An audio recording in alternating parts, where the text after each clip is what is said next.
नमस्कार दोस्तों, स्वागत है आप सभी का। पिछले लेक्चर तक हमने यूनिट 4 को कंप्लीट कर चुके हैं। इस लेक्चर में हम बात करने वाले हैं यूनिट 5 के बारे में, जिसका नाम है क्या? Measurement of area and volume. यानी कि इसमें हम क्या करेंगे कि एरिया एंड वॉल्यूम का मेजरमेंट करेंगे। तो आइए देखते हैं कि इसमें कौन-कौन से टॉपिक पढ़ने हैं सबसे पहले, उसके बाद हम बात करेंगे। ठीक है?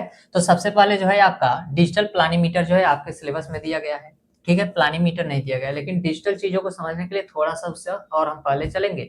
सबसे पहले हम बात करेंगे प्लानीमीटर के बारे में, जो कि आपको बोर्ड पे दिख रहा है।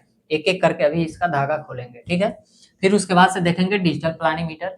इसके बाद देखेंगे क्या? Measurement of volume of reservoir and earthwork calculation करेंगे, ठीक है? तो चलिए सबसे पहले आप लोग हेडिंग डाल लीजिए प्लानीमीटर। प्लानीमीटर को स्टार्ट करने से पहले यदि मैं आपसे पूछूं कि देखिए ये आपको दिख रहा है क्या?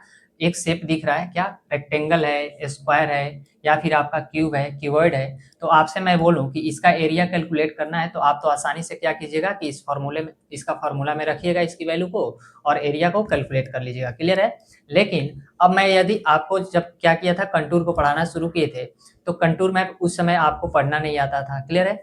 अब देखिए आपको जो कंटूर मैप जो दिख रहा है क्या, अब आप ये तो कंटूर मैप पढ़ ले रहे हैं कि जो है ये कंटूर मैप किस चीजों का दिया गया है।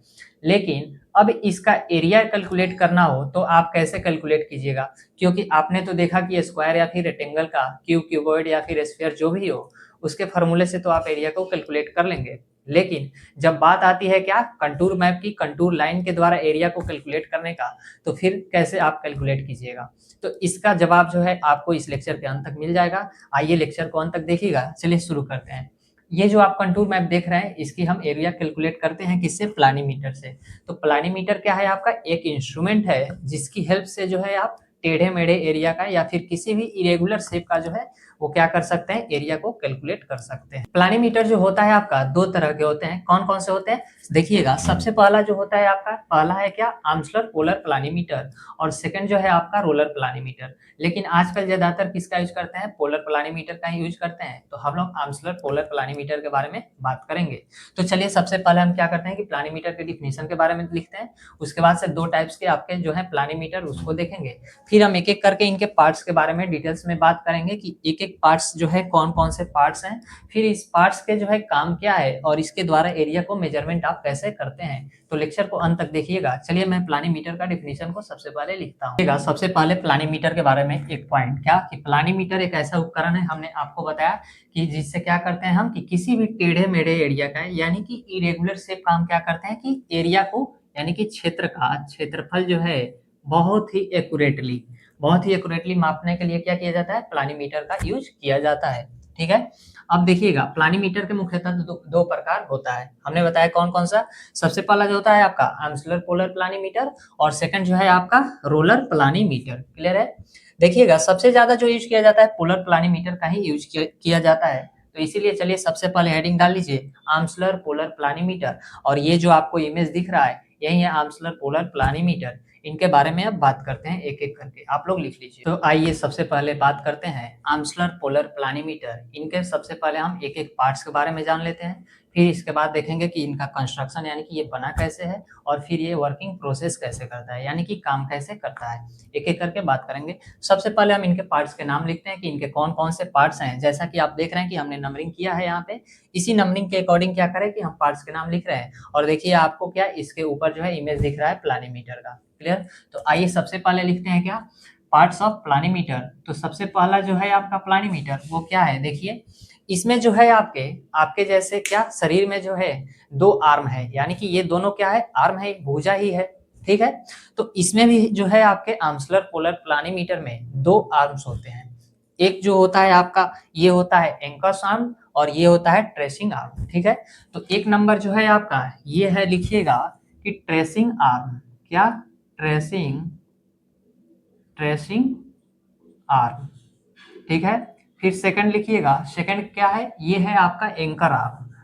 Anchor anchor arm. ठीक है? थर्ड लिखिएगा, थर्ड क्या है? देखिए यहाँ पे लगा रहता है क्या? एंकर लगा रहता है, तो इसे लिखिए एंकर। एंकर थर्ड नंबर क्या है आपका? एंकर हो गया। फोर्थ नंबर क्या हो गया? Tracing point. Tracing tracing point या फिर ट्रेसिंग पिन भी आप कह सकते हैं। क्लियर है? अब देखिए 5 नंबर जो है आपका, यहाँ पे जो है एक आपका हिंज लगा रहता है। क्या? हिंज लगा रहता है, HINGE हिंज। फिर 6 नंबर देखिएगा, ये जो आपको दिख रहा है ये है जो आपका 6 नंबर व्हील है। क्या है? एक व्हील लगा रहता है।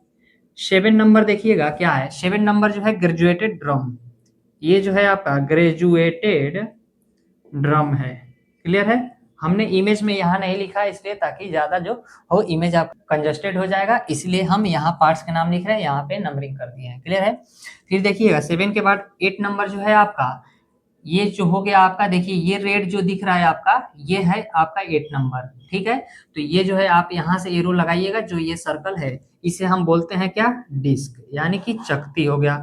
9 नंबर देखिएगा, यहाँ पे जो है आपका एक वर्नियर लगा रहता है ताकि आप रीडिंग को क्या करके मैग्नीफाई करके आप रीडिंग को रीड कर सकें।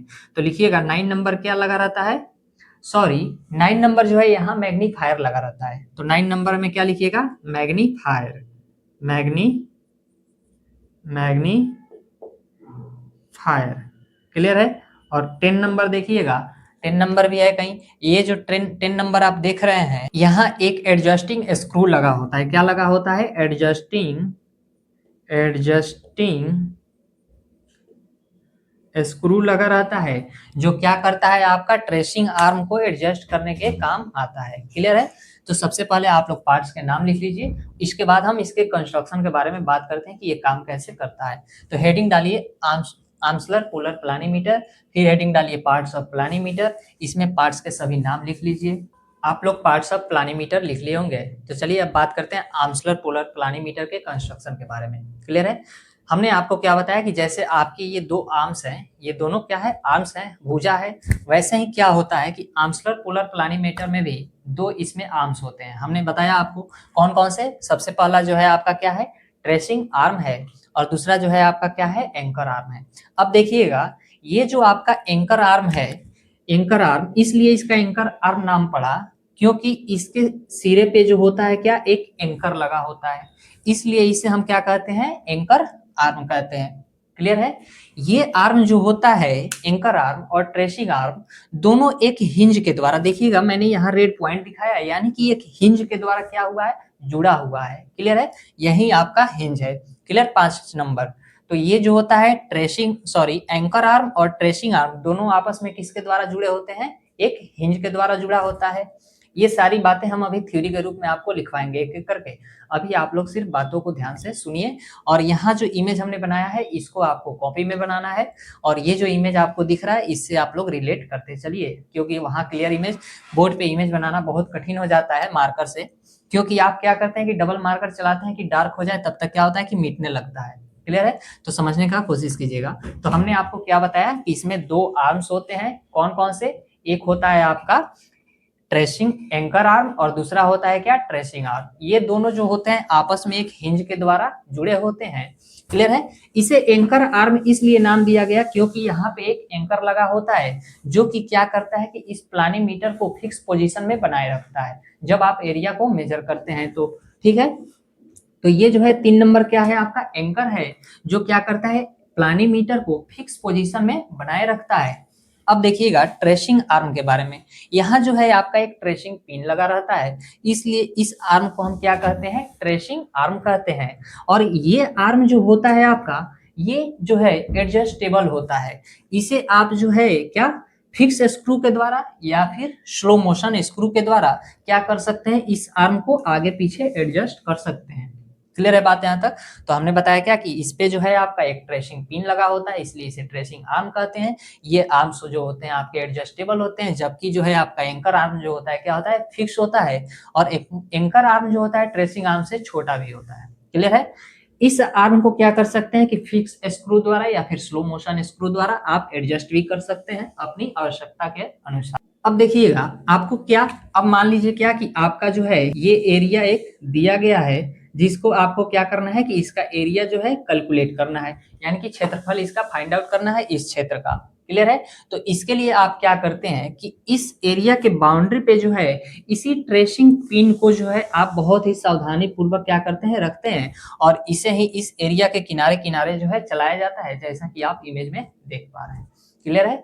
तो आपने क्या देखा कि ट्रेसिंग पिन को सबसे पहले हम क्या करते हैं कि जिस एरिया का हमें जिस क्षेत्र का क्षेत्रफल फाइंड आउट करना होता है उसके किसी एक पॉइंट पे रख करके और इसे सावधानी पूर्वक चलाते हैं। ठीक है, तो अभी तक हमने क्या क्या बात कर लिया, ट्रेसिंग आर्म देख लिए, एंकर आर्म देख लिया, फिर हमने एंकर को देख लिए, थर्ड नंबर ट्रेसिंग पिन को देख लिए, अब 5 नंबर हमने हिंज भी देख लिया। अब चलिए बात करते हैं 6 नंबर। ये जो होता है आपका क्या लगा रहता है, एक व्हील लगा रहता है जो क्या ट्रेसिंग आर्म के क्या होता है, पैरेलल लगा होता है। क्लियर है। फिर देखिए 7 नंबर क्या है, ग्रेजुएटेड ड्रम है। ग्रेजुएटेड ड्रम देखिएगा क्या होता है, ग्रेजुएटेड मीन्स क्या, यानी कि अंशांकित ड्रम होता है। इस पे जो है रीडिंग बना होता है, जैसे आपके स्केल पे रीडिंग बना होता है। क्लियर है। चलिए मैं थोड़ा सा आपको और इमेजिन कराता हूँ ट्रेसिंग पिन को, क्योंकि मैं भूल गया था। आइए देखते हैं, ये जो है आपका ट्रेसिंग आर्म है और इसमें जो है आपका ट्रेसिंग पिन लगा हुआ है। क्लियर है। तो देखिए हमने भी क्या लगाया है, अब मान लीजिए इन सारी चीजों को छोड़ दीजिए, अब सिर्फ आप ट्रेसिंग आर्म को देखिए और ट्रेसिंग पिन को। आप यहाँ देखिए, ये हो गया आपका क्या, ट्रेसिंग पिन, और ये हो गई ट्रेसिंग आर्म। और इसको क्या करते हैं कि बहुत ही सावधानी से जो है आपका जिस क्षेत्र का क्षेत्रफल फाइंड आउट करना होता है उस पे हम क्या करते हैं कि मूव कराते हैं। ऐसे देखिएगा, ऐसे क्या करेंगे हम, इस पे मूव कराएंगे तो हमारा जो होगा क्या, अब रीडिंग कैसे मिलेगा अभी बात करेंगे। ये ग्रेजुएटेड ड्रम में या फिर आपके आगे क्या लगा है, डिस्क लगा है, मैग्नीफायर लगा रहता है, वर्नियर लगा रहता है, उस पे आपको रीडिंग मिलेगा। तो आप क्या कीजिएगा कि ऐसे आराम आराम से देखिएगा कि मूव कराइएगा इस पे, तो आपको रीडिंग मिल जाएगा कि ये क्षेत्र का क्षेत्रफल जो है कितना है। क्लियर है। तो आप लोगों ने देखा कि कैसे ट्रेसिंग पिन से हम ट्रेस कराते हैं बाउंड्री लाइन को। अब देखिए हमने बता दिया व्हील जो क्या होता है, एक ट्रेसिंग आर्म के पैरेलल लगा रहता है। फिर 7 नंबर देखिए ग्रेजुएटेड ड्रम, इस पे जो होता है आपका रीडिंग देखिएगा दिया गया होता है क्या, इस ग्रेजुएटेड ड्रम पे, इस ग्रेजुएटेड ड्रम पे जो होता है आपका 100 डिवीजन होता है। कितना डिवीजन होता है, 100 डिवीजन, यानी कि 100 भाग होते हैं। क्लियर है। यानी कि इस ग्रेजुएटेड ड्रम पे जो है आपके 10th रीडिंग को पढ़ा जाता है। कौन कौन से रीडिंग को, 10th रीडिंग को, और क्या 100 रीडिंग को। यानी कि आप 10वें भाग को रीडिंग को पढ़ पाइएगा और क्या 100 भाग को। क्लियर है। लेकिन इसके जस्ट बगल में क्या लगा रहता है, ये देखिए आपको दिख रहा है क्या, यह जो है आपका एक वर्नियर है। वर्नियर पे जो है आपका, आप ग्रेजुएटेड ड्रम का वर्नियर पर आप कितना भाग पढ़ सकते हैं, इस रीडिंग का जो है आप 1/10वां भाग पढ़ सकते हैं। तो यहाँ देखिए 10वां भाग पढ़ रहे थे और 100वां भाग, इस 100वें भाग के जो है आप 1/10वें भाग यानी कि 1000 भाग को जो है आप किस पे पढ़ते हैं, वर्नियर पे रीडिंग को रीड करते हैं। इसलिए जो है आप प्लानीमीटर से जो है बहुत ही एक्यूरेटली एरिया को कैलकुलेट कर पाते हैं, किसी भी शेप के एरिया को। जैसा कि ये जो है आपको शेप दिख रहा है, आप कैलकुलेट कर पाइएगा इस एरिया को। ये जो ग्रेजुएटेड ड्रम होता है आपका, ये ग्रेजुएटेड ड्रम वर्नियर से जो है कॉन्सेंट्रिक जुड़ा रहता है। कैसे, कॉन्सेंट्रिक, यानी कि दोनों का सेंटर जो होता है एक ही जगह होता है। ठीक है। अब देखिएगा हमने क्या देख लिया, ग्रेजुएटेड ड्रम देख लिए, वर्नियर देख लिया। अब डिस्क की बात करते हैं। ये जो है आपका सर्कुलर दिख रहा है, हमने 8 नंबर बताया था क्या है, डिस्क है। आप लोग इस रेड को क्या कीजिएगा कि एरो को यहां से लगाइएगा सर्कल से। क्लियर है। तो 8 नंबर जो है आपका डिस्क है, जो किससे जुड़ा होता है, व्हील से जुड़ा होता है। और व्हील के 10 चक्कर काटने पे जो है देखिए, ये जो व्हील हो गया आपका, ये 10 चक्कर जब घूमेगा तो इस डिस्क जो है आपका, ये जो डिस्क लगा है सर्कुलर आप डिस्क देख रहे हैं, ये जो है आपके एक चक्कर घूम जाएगा। क्लियर है। तो जब आपका क्या कि व्हील जो है आपका, यानी कि ये जो व्हील लगा है 6 नंबर, देखिए 6 नंबर व्हील जो है 10 चक्कर जब काट लेता है तो डिस्क कितने चक्कर लगाता है, एक चक्कर लगाता है। और इस डिस्क के पास जो है आपका एक जो है फिक्स इंडेक्स लगा रहता है। क्या लगा रहता है, एक फिक्स इंडेक्स लगा रहता है। देखिएगा क्या लगा रहता है, डिस्क के पास जो है आपका एक फिक्स इंडेक्स लगा रहता है। इंडेक्स ये क्या करता है सर, फिक्स इंडेक्स का काम ये होता है कि ये नोट करता है कि जो है आपका डिस्क जो है वो 0 रीडिंग को कई बार पार किया है, उसको क्या करता है कि ये नोट करता है। क्लियर है। अब देखिए, अब जो आपको प्लानीमीटर दिख रहा है, इस पे जो है आपका एक ऊपर से दिख रहा होगा क्या, मैग्नीफायर दिख रहा होगा, यानी कि ग्लास दिख रहा है। ये जो है आपका मैग्नीफायर है एक्चुअल में। देखिए हमने 9 नंबर आपको बताया था क्या है, मैग्नीफायर है। इससे क्या किया जाता है कि रीडिंग को मैग्नीफाई करके, यानी कि क्लियर और शार्प करके जो है पढ़ा जाता है। तो आपने सभी पार्ट्स के बारे में एक एक करके देखा क्या, कि ट्रेसिंग आर्म हो गए आपके, देखिए एक बार चलिए एक बार क्विक रिवीजन कराते हैं, उसके बाद से हम एक एक करके पार्ट्स के बारे में लिखेंगे। क्लियर? तो देखिएगा सबसे पहला जो है हमने आपको क्या बताया था कि इसमें दो आर्म्स लगे होते हैं। एक आर्म्स पे जो है आपका एंकर लगा होता है जो क्या करता है कि इस प्लानीमीटर की पोजीशन को फिक्स बनाए रखता है, इसलिए उस आर्म को हम क्या कहते हैं, एंकर लगा होता है, इसलिए इस आर्म को हम एंकर आर्म कहते हैं। और दूसरी आर्म जो होता है आपका एडजस्टेबल आर्म होता है, जो कि क्या स्लो मोशन स्क्रू द्वारा या फिर फिक्स्ड स्क्रू द्वारा जो है इसे एडजस्ट किया जाता है। क्लियर है? अब देखिए इस आर्म पे क्या लगा रहता है, एक ट्रेसिंग पिन लगा रहता है या फिर ट्रेसिंग पॉइंट लगा रहता है, जैसा कि हमने आपको दिखाया। क्लियर है? तो इसी के द्वारा आप क्या करते हैं कि किसी भी एरिया के बाउंड्री को ट्रेस करके और एरिया को कैलकुलेट करते हैं। तो इस पे जो ट्रेसिंग पिन लगा रहता है, इसीलिए इस आर्म को क्या कहते हैं, ट्रेसिंग आर्म कहते हैं। फिर 5 नंबर देखिए हमने क्या बताया कि हिंज द्वारा ये दोनों आपस में क्या होता है, जुड़ा होता है। 6 नंबर हमने बताया था क्या है कि व्हील है आपका, जो क्या होता है, ट्रेसिंग आर्म के पैरेलल लगा रहता है। 7 नंबर ग्रेजुएटेड ड्रम बताया, जिसपे रीडिंग जो है आपका 100 भाग तक आप पढ़ सकते हैं, यानी कि 10th रीडिंग को भी पढ़ते हैं और 100 को भी। इसलिए जो है आप ग्रेजुएटेड ड्रम पे कितने डिवीजन बने होते हैं, 100 डिवीजन बना होता है, इसलिए आप 100 रीडिंग तक पढ़ते हैं। क्लियर है? इस ग्रेजुएटेड ड्रम के बगल में क्या लगा रहता है, एक वर्नियर लगा रहता है, जो इस ग्रेजुएटेड ड्रम पे जो जितना आपने रीडिंग को रीड किया है उसके 10वें भाग तक ये पढ़ता है। क्लियर है? तो टोटल जो है ये कितने भाग तक पढ़ता है, वर्नियर जो है आपके 1000 भाग तक रीडिंग को रीड करता है। इसीलिए आप क्या प्लानीमीटर के द्वारा किसी भी शेप को आप एरिया को जो है इजिली एक्यूरेट मेजर कर पाते हैं। क्लियर है बात यहाँ तक? फिर हमने क्या देखा था, वर्नियर हो गया, उसके बाद से देखे थे क्या, ग्रेजुएटेड ड्रम डिस्क के बारे में। तो डिस्क जो होता है आपका एक जुड़ा होता है किससे, व्हील से। व्हील के 10 चक्कर काटने पे जो है डिस्क जो है एक चक्कर लगाता है, और इस डिस्क के पास क्या होता है, एक फिक्स इंडेक्स होता है, जो कि फिक्स इंडेक्स क्या नोट करता है कि डिस्क जो है जीरो रीडिंग को कितनी बार पार किया है। फिर देखिए और क्या बचा, मैग्नीफायर। मैग्नीफायर द्वारा क्या करते हैं कि रीडिंग को आप मैग्नीफाई करके पढ़ लेते हैं। क्लियर है? तो चलिए सबसे पहले हम एक एक करके इनके बारे में इन सभी के बातों को लिख, फिर इसके आगे की बात जो है हम प्रोसेस करेंगे कि कैसे इस प्रोसेस के द्वारा किया जाता है एरिया को कैलकुलेट। तो आप लोग इसे लिख लीजिए। तो प्लानीमीटर के कंस्ट्रक्शन के बारे में लिखिएगा। सबसे पहला पॉइंट हमने क्या बताया था कि प्लानीमीटर के मुख्यतः क्या होती है कि दो जो होती है आर्म होती है, ठीक है, जो किसके द्वारा जुड़ा होता है, एक हिंज के द्वारा यानी कि कील के द्वारा जो है जुड़ा रहता है। क्लियर है बात? अब देखिए नेक्स्ट पॉइंट क्या है कि छोटी भुजा जिसके फ्री एंड पर, छोटी भुजा जिसके फ्री एंड पे क्या लगा होता है, एंकर लगा होता है, इसलिए इसे किस नाम से जानते हैं, एंकर आर्म के नाम से जानते हैं। तो देखिए एंकर लगा होता है, इसलिए इसे क्या कहते हैं, एंकर आर्म कहते हैं। क्लियर है? एंकर आर्म का काम क्या होता है कि प्लानीमीटर को फिक्स पोजीशन में बनाए रखना, ये जो होता है आपका इसी की वजह से। तो ये देखिए फिक्स पोजीशन में क्या करता है कि ये बनाए रखता है। नेक्स्ट पॉइंट देखिए कि दूसरी लंबी भुजा के एंड पे क्या लगा रहता है, एक ट्रेसिंग पिन लगा रहता है, इसलिए इसे कौन सी आर्म कहते हैं, ट्रेसिंग आर्म कहते हैं।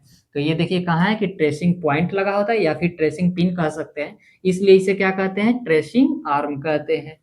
फिर देखिए नेक्स्ट पॉइंट क्या है आपका कि ट्रेसिंग आर्म की लेंथ जो है आवश्यकता के अनुसार, हमने बताया था कि यहाँ जो क्या लगा रहता है, एक स्लो मोशन स्क्रू लगा होता है या फिर एडजस्टिंग स्क्रू लगा होता है, उसके द्वारा आप क्या कर सकते हैं कि ट्रेसिंग आर्म को एडजस्ट कर लेते हैं अपनी आवश्यकता के अनुसार। तो देखिए इस लेंथ को क्या करते हैं, आवश्यकता अनुसार चेंज किया जा सकता है। क्लियर है? इसकी जो लेंथ जो होती है फिक्स्ड स्क्रू हमने बताया या फिर स्लो मोशन स्क्रू द्वारा, किस स्क्रू द्वारा, फिक्स्ड स्क्रू द्वारा या फिर स्लो मोशन स्क्रू द्वारा क्या किया जाता है, एडजस्ट किया जाता है किसको, ट्रेसिंग आर्म को। क्लियर है बात यहाँ तक?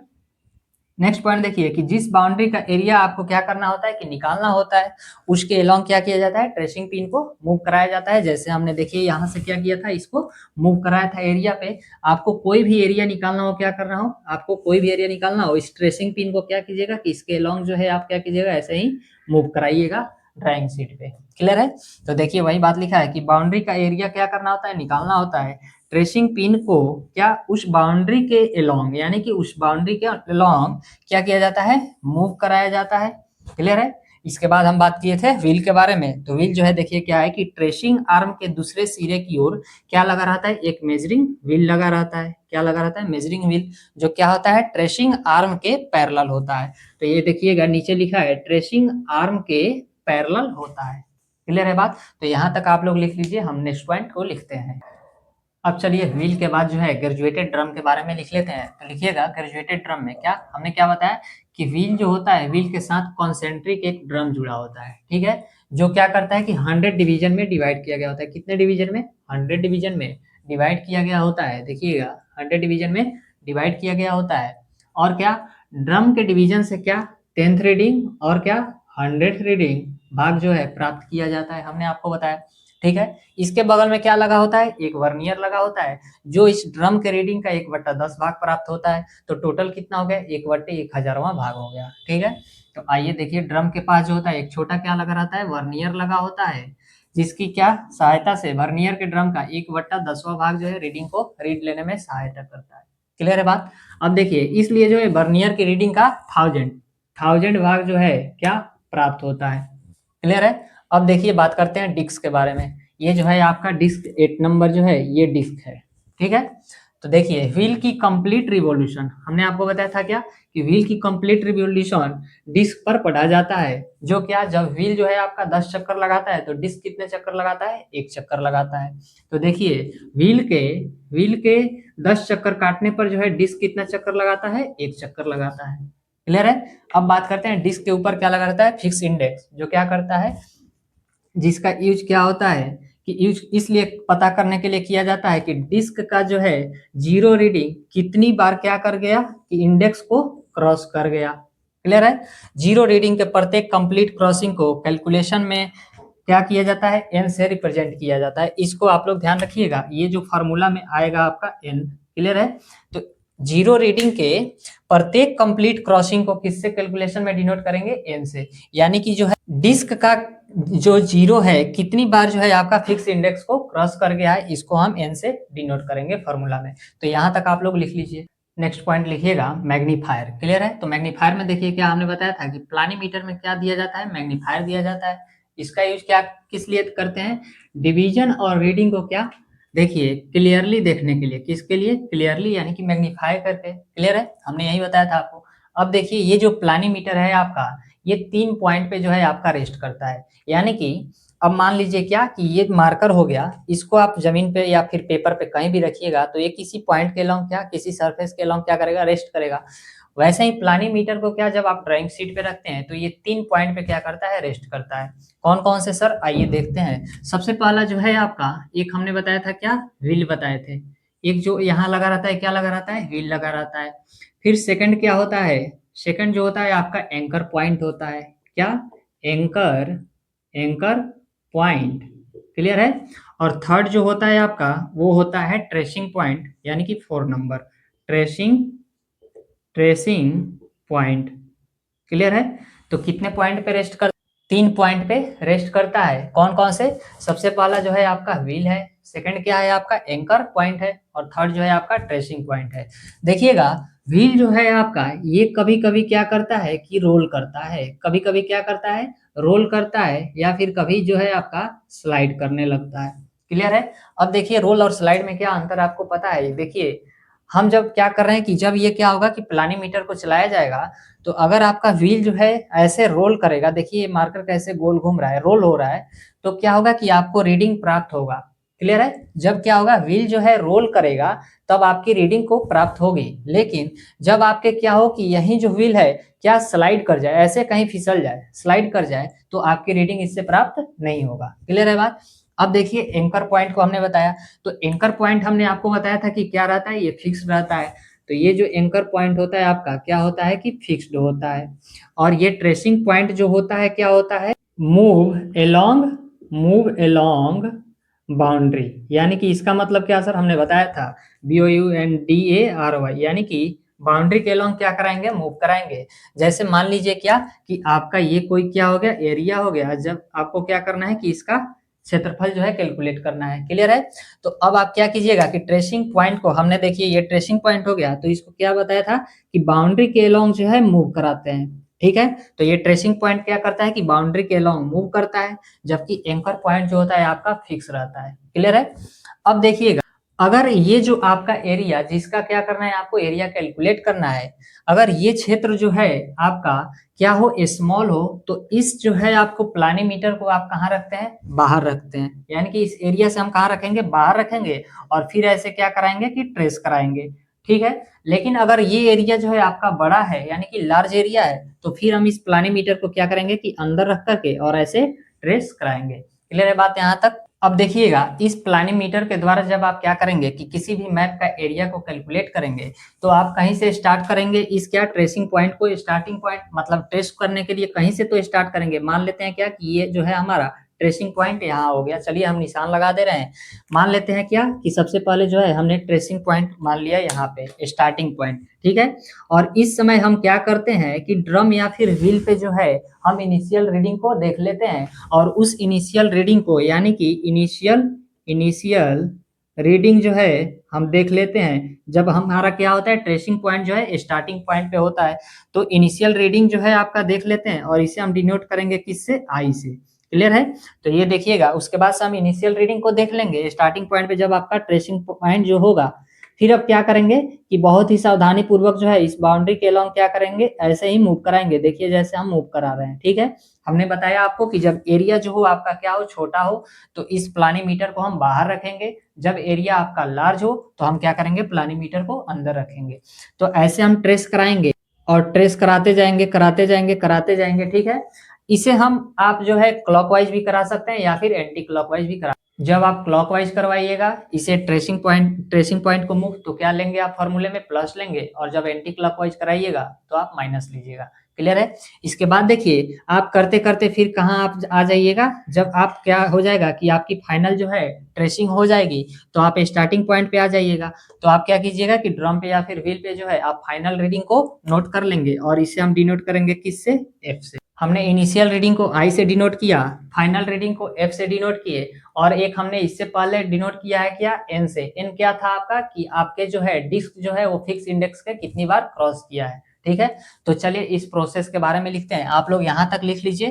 थर्ड नंबर जो है प्लानीमीटर 3 पॉइंट पे रेस्ट करता है, सबसे पहले व्हील, फिर एंकर पॉइंट, फिर ट्रेसिंग पॉइंट। इसके बाद हम प्रोसेस के बारे में लिखेंगे, जैसे जैसे हमने आपको ये प्रोसेस सारी बताया कि कैसे प्लानीमीटर के द्वारा एरिया को कैलकुलेट किया जाता है। फाइनली एक जो फॉर्मूला आता है उसमें हम इन सारे पॉइंट को वैल्यू को रख देंगे।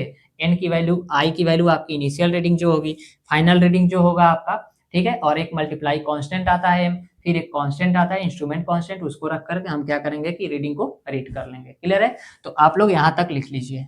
तो अब प्रोसेस के बारे में लिखिएगा कि प्लानीमीटर के द्वारा हम कैसे प्रोसेस करके और एरिया को कैलकुलेट करते हैं।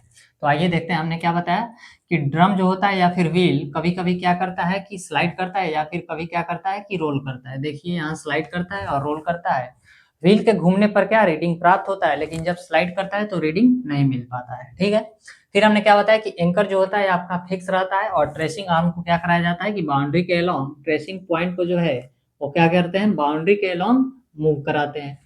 क्लियर है बात। आप लोग यदि बातों को मेरी ध्यान से सुन लेंगे तो ही याद हो जाएगा, ठीक है, क्योंकि हम जो आपको बताते हैं समझाते हैं उसी पॉइंट को सेम एज इट इज लिखा गया होता है। क्लियर है।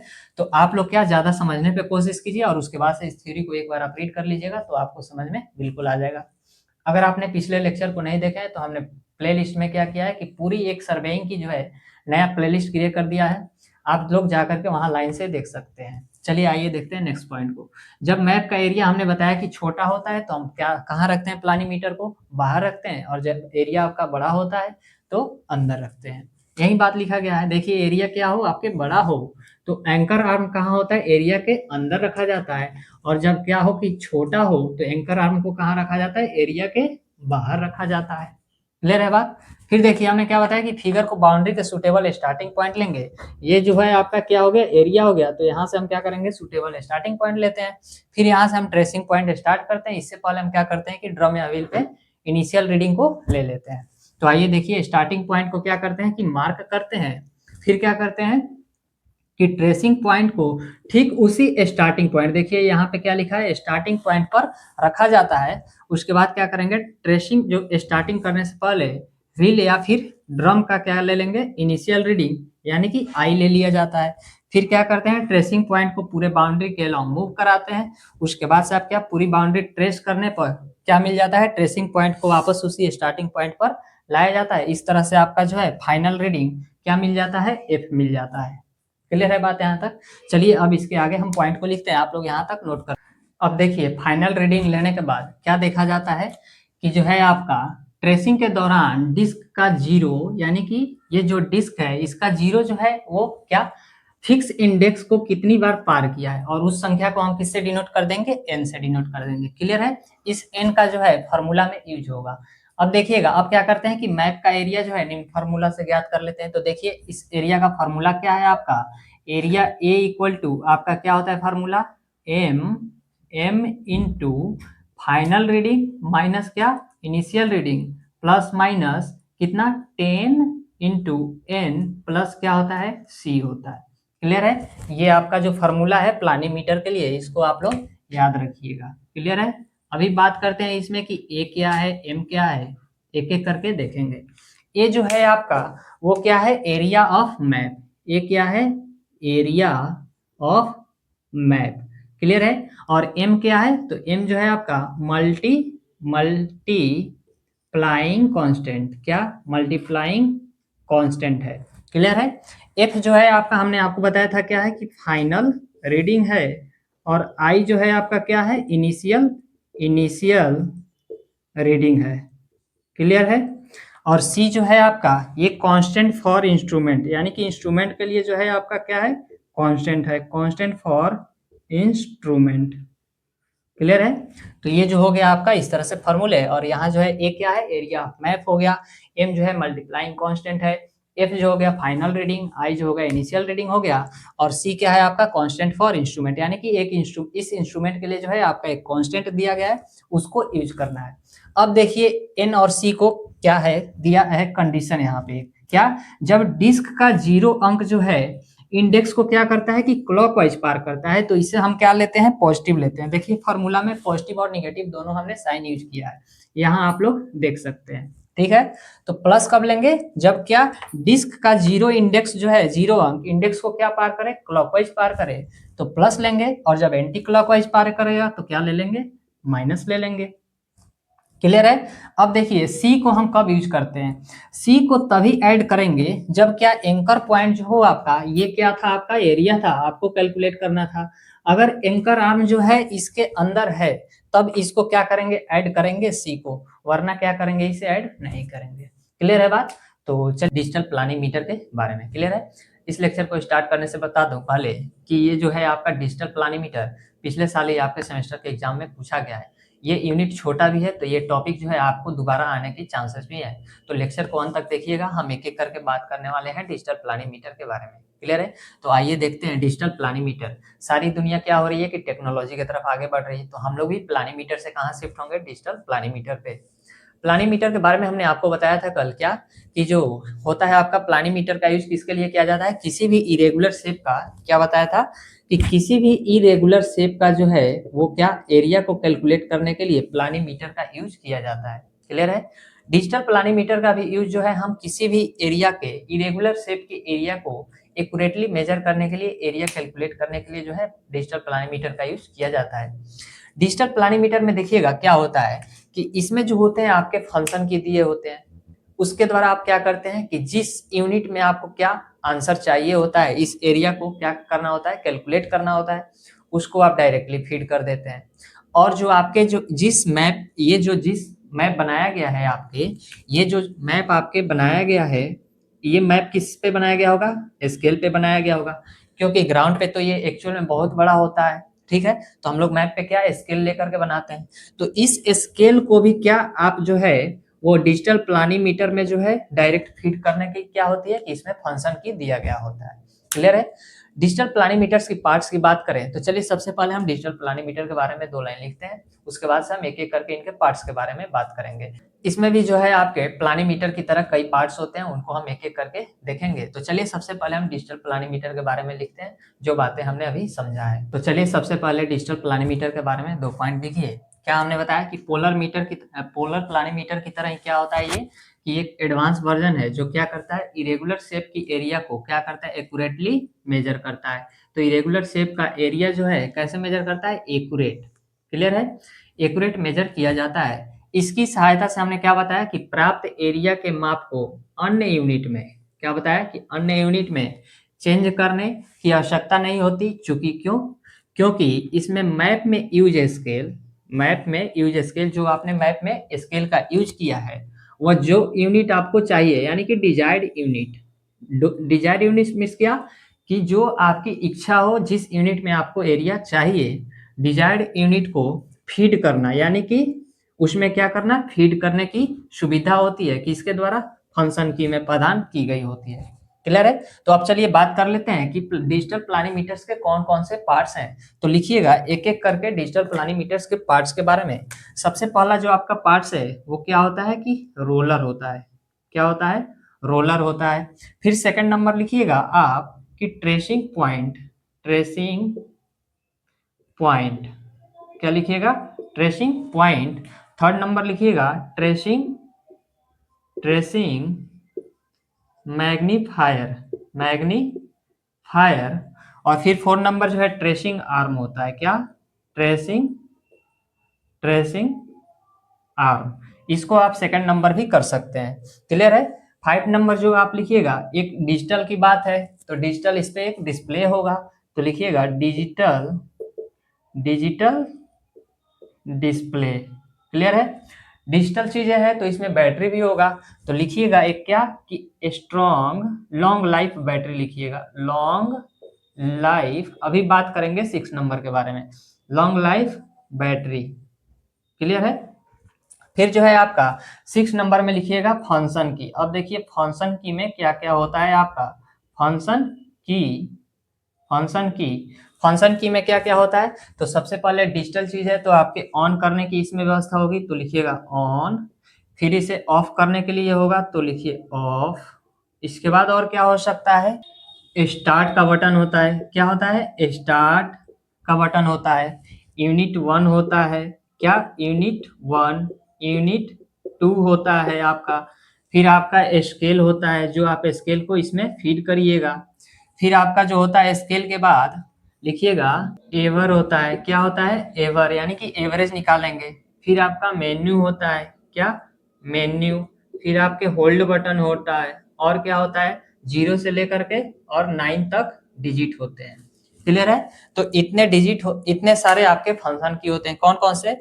ऑन करना होगा आपको, ऑफ करने के लिए भी होंगे, स्टार्ट बटन होगा, यूनिट 1 2 होता है, स्केल होता है, फिर आपके एवर होता है, यानी कि कई बार आप एरिया को निकाल करके और क्या ले लेते हैं, उसका एवरेज ले लेते हैं। फिर मेन्यू होता है, होल्ड होता है, और 0 से 9 तक क्या होते हैं इसमें, फंक्शन की होते हैं। क्लियर है? ये मेनू नहीं मेमो होता है। क्या होता है? मेमो, यानी कि MEMO, मेमो। क्लियर है? तो यहाँ तक आप लोग लिख लीजिए। अब बात कर लेते हैं measurement of area using digital planimeter, यानी कि डिजिटल प्लानीमीटर का यूज करके आप किसी भी इरेगुलर शेप के एरिया को कैसे मेजर करते हैं, अब बात कर लेते हैं। क्लियर है? तो देखिएगा सबसे पहले आप क्या करते हैं कि डिजिटल प्लानीमीटर पे जो आपका पावर बटन रहता है उसको सबसे पहले आप क्या कीजिएगा कि ऑन कीजिएगा। क्लियर है? ऑन करके उसमें क्या करते हैं आप कि जिस यूनिट में आपको डिजायर्ड यूनिट में क्या चाहिए कि ये जो एरिया चाहिए, डिजायर्ड, डिजायर्ड यूनिट में एरिया आपको चाहिए, वो क्या करते हैं, यूनिट को फीड कर देते हैं। उसके बाद से आपने जो क्या मैप मान करके, स्केल मान करके ये मैप को बनाया है, उसको हम क्या करते हैं कि फीड कर देते हैं। तो ये देखिए मैप जो आपने बनाया है, क्या स्केल मान करके, इसको हम फीड कर देते हैं। फिर प्लानीमीटर के जो आपके पोल आर्म दिख रहा है उसको क्या करते हैं कि इस एरिया के नजदीक जो है आपकी जो बाउंड्री लाइन है उसके नजदीक लाएंगे, और कोई हम क्या करते हैं कि स्टार्टिंग पॉइंट मान लेते हैं, और यहाँ पे हम क्या करेंगे कि बहुत ही सावधानी पूर्वक रखेंगे क्या, पोल आर्म को। देखिए जैसा कि आपको इमेज में दिख रहा है।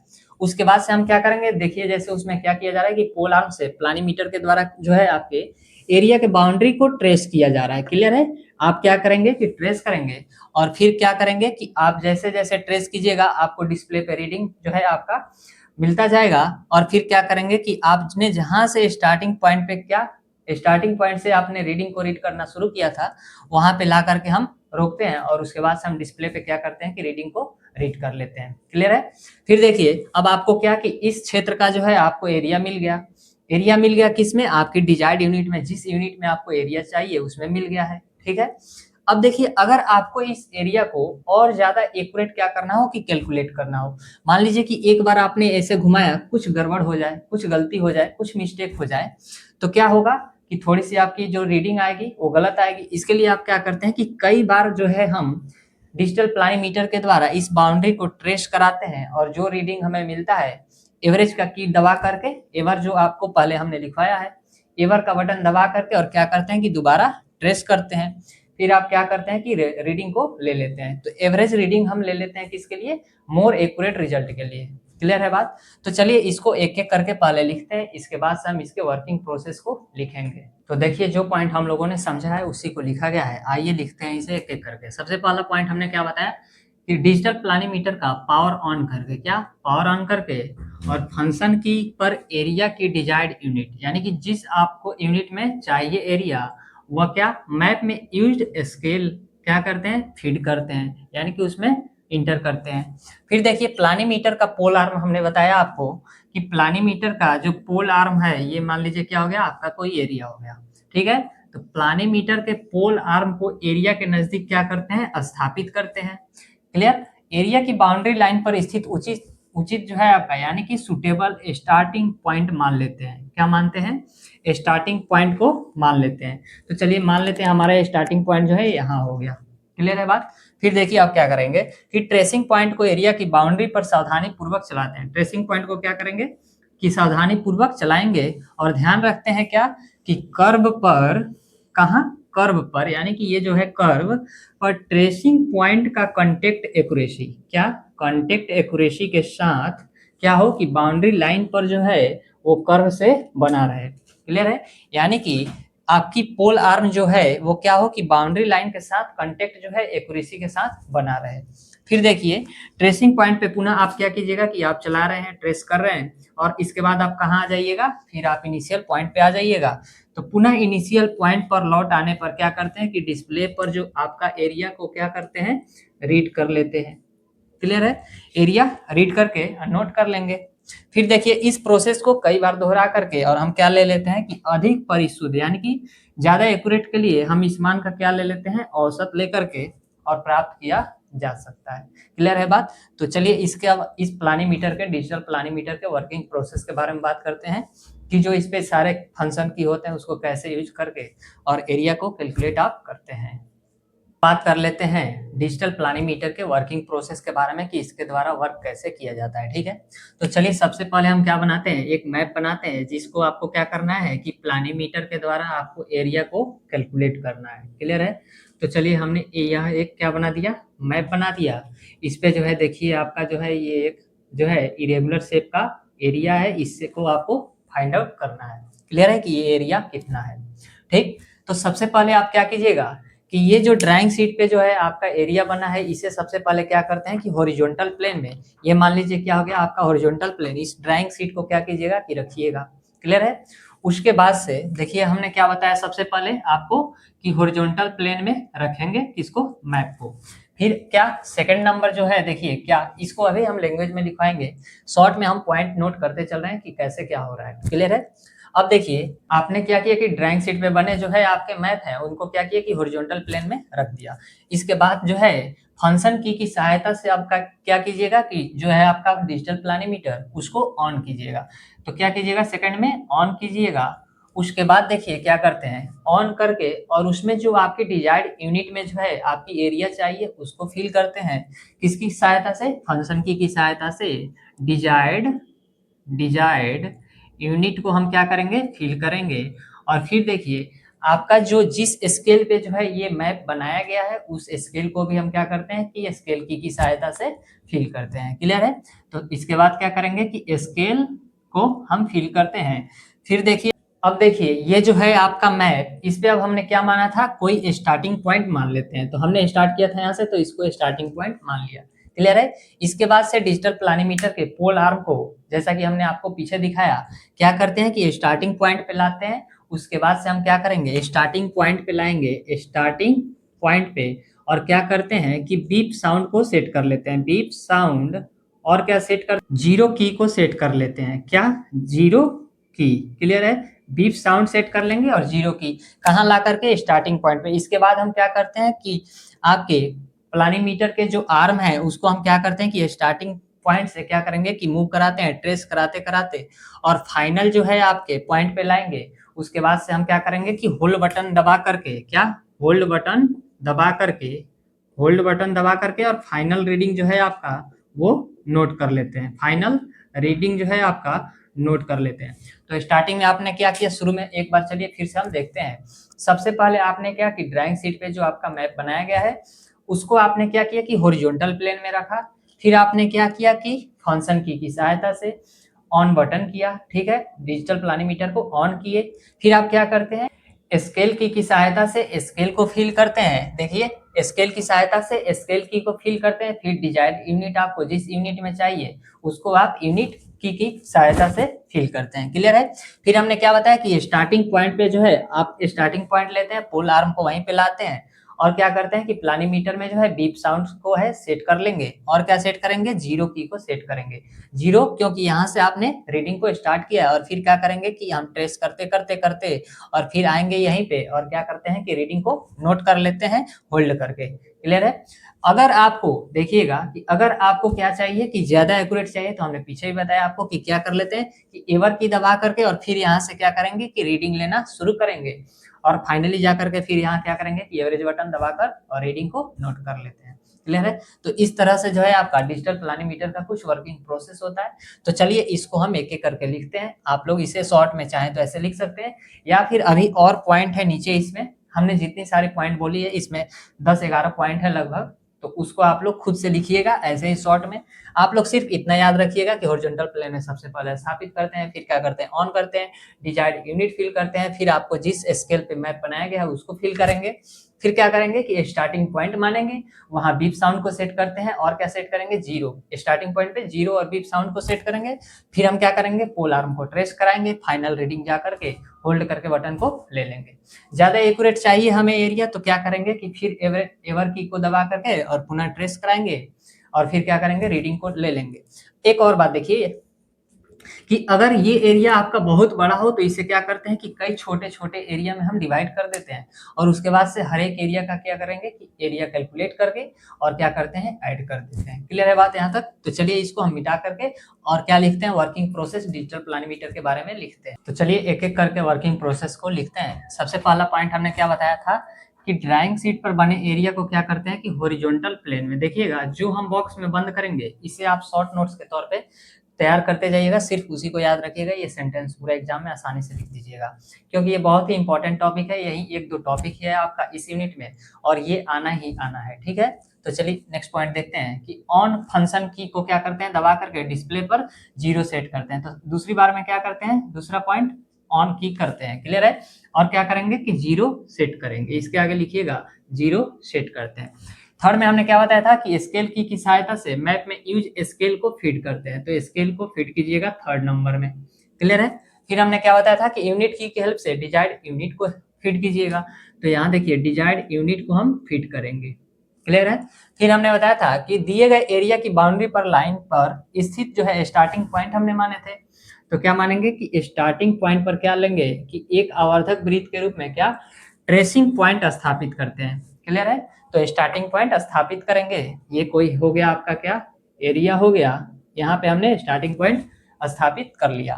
फिर देखिएगा कि स्टार्ट की दबा करके डिस्प्ले पर हमने क्या बताया था कि जीरो सेट करते हैं, वह क्या बीप साउंड सेट करते हैं, क्या दबा करके स्टार्ट की दबाकर। क्लियर है।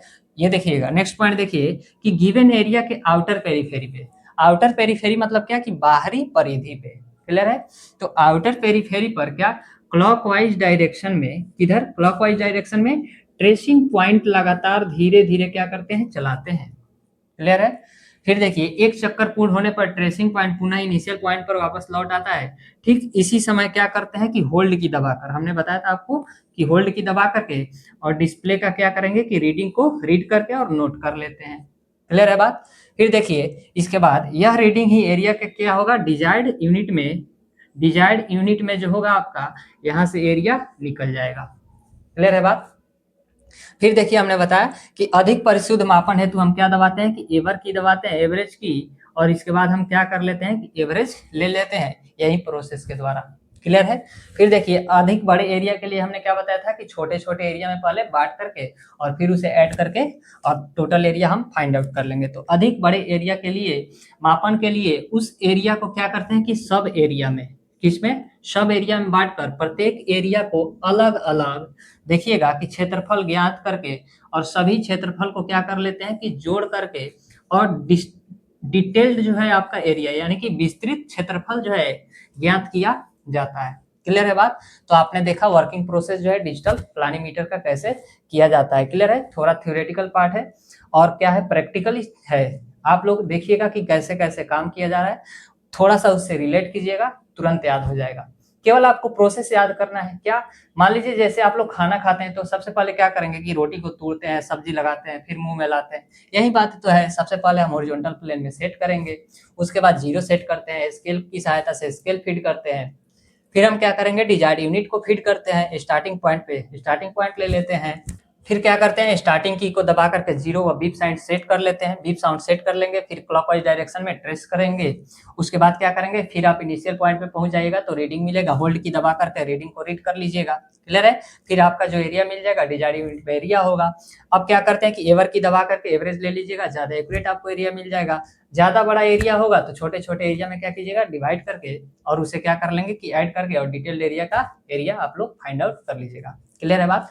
तो कल हमने देखा था पिछले लेक्चर में कि प्लानीमीटर के बारे में। क्लियर है? उसमें एक फार्मूला देखा था। चलिए उस फार्मूले पे एक हम न्यूमेरिकल का प्रैक्टिस कर लेते हैं कि कैसे एरिया प्लानीमीटर के द्वारा निकाला जाता है।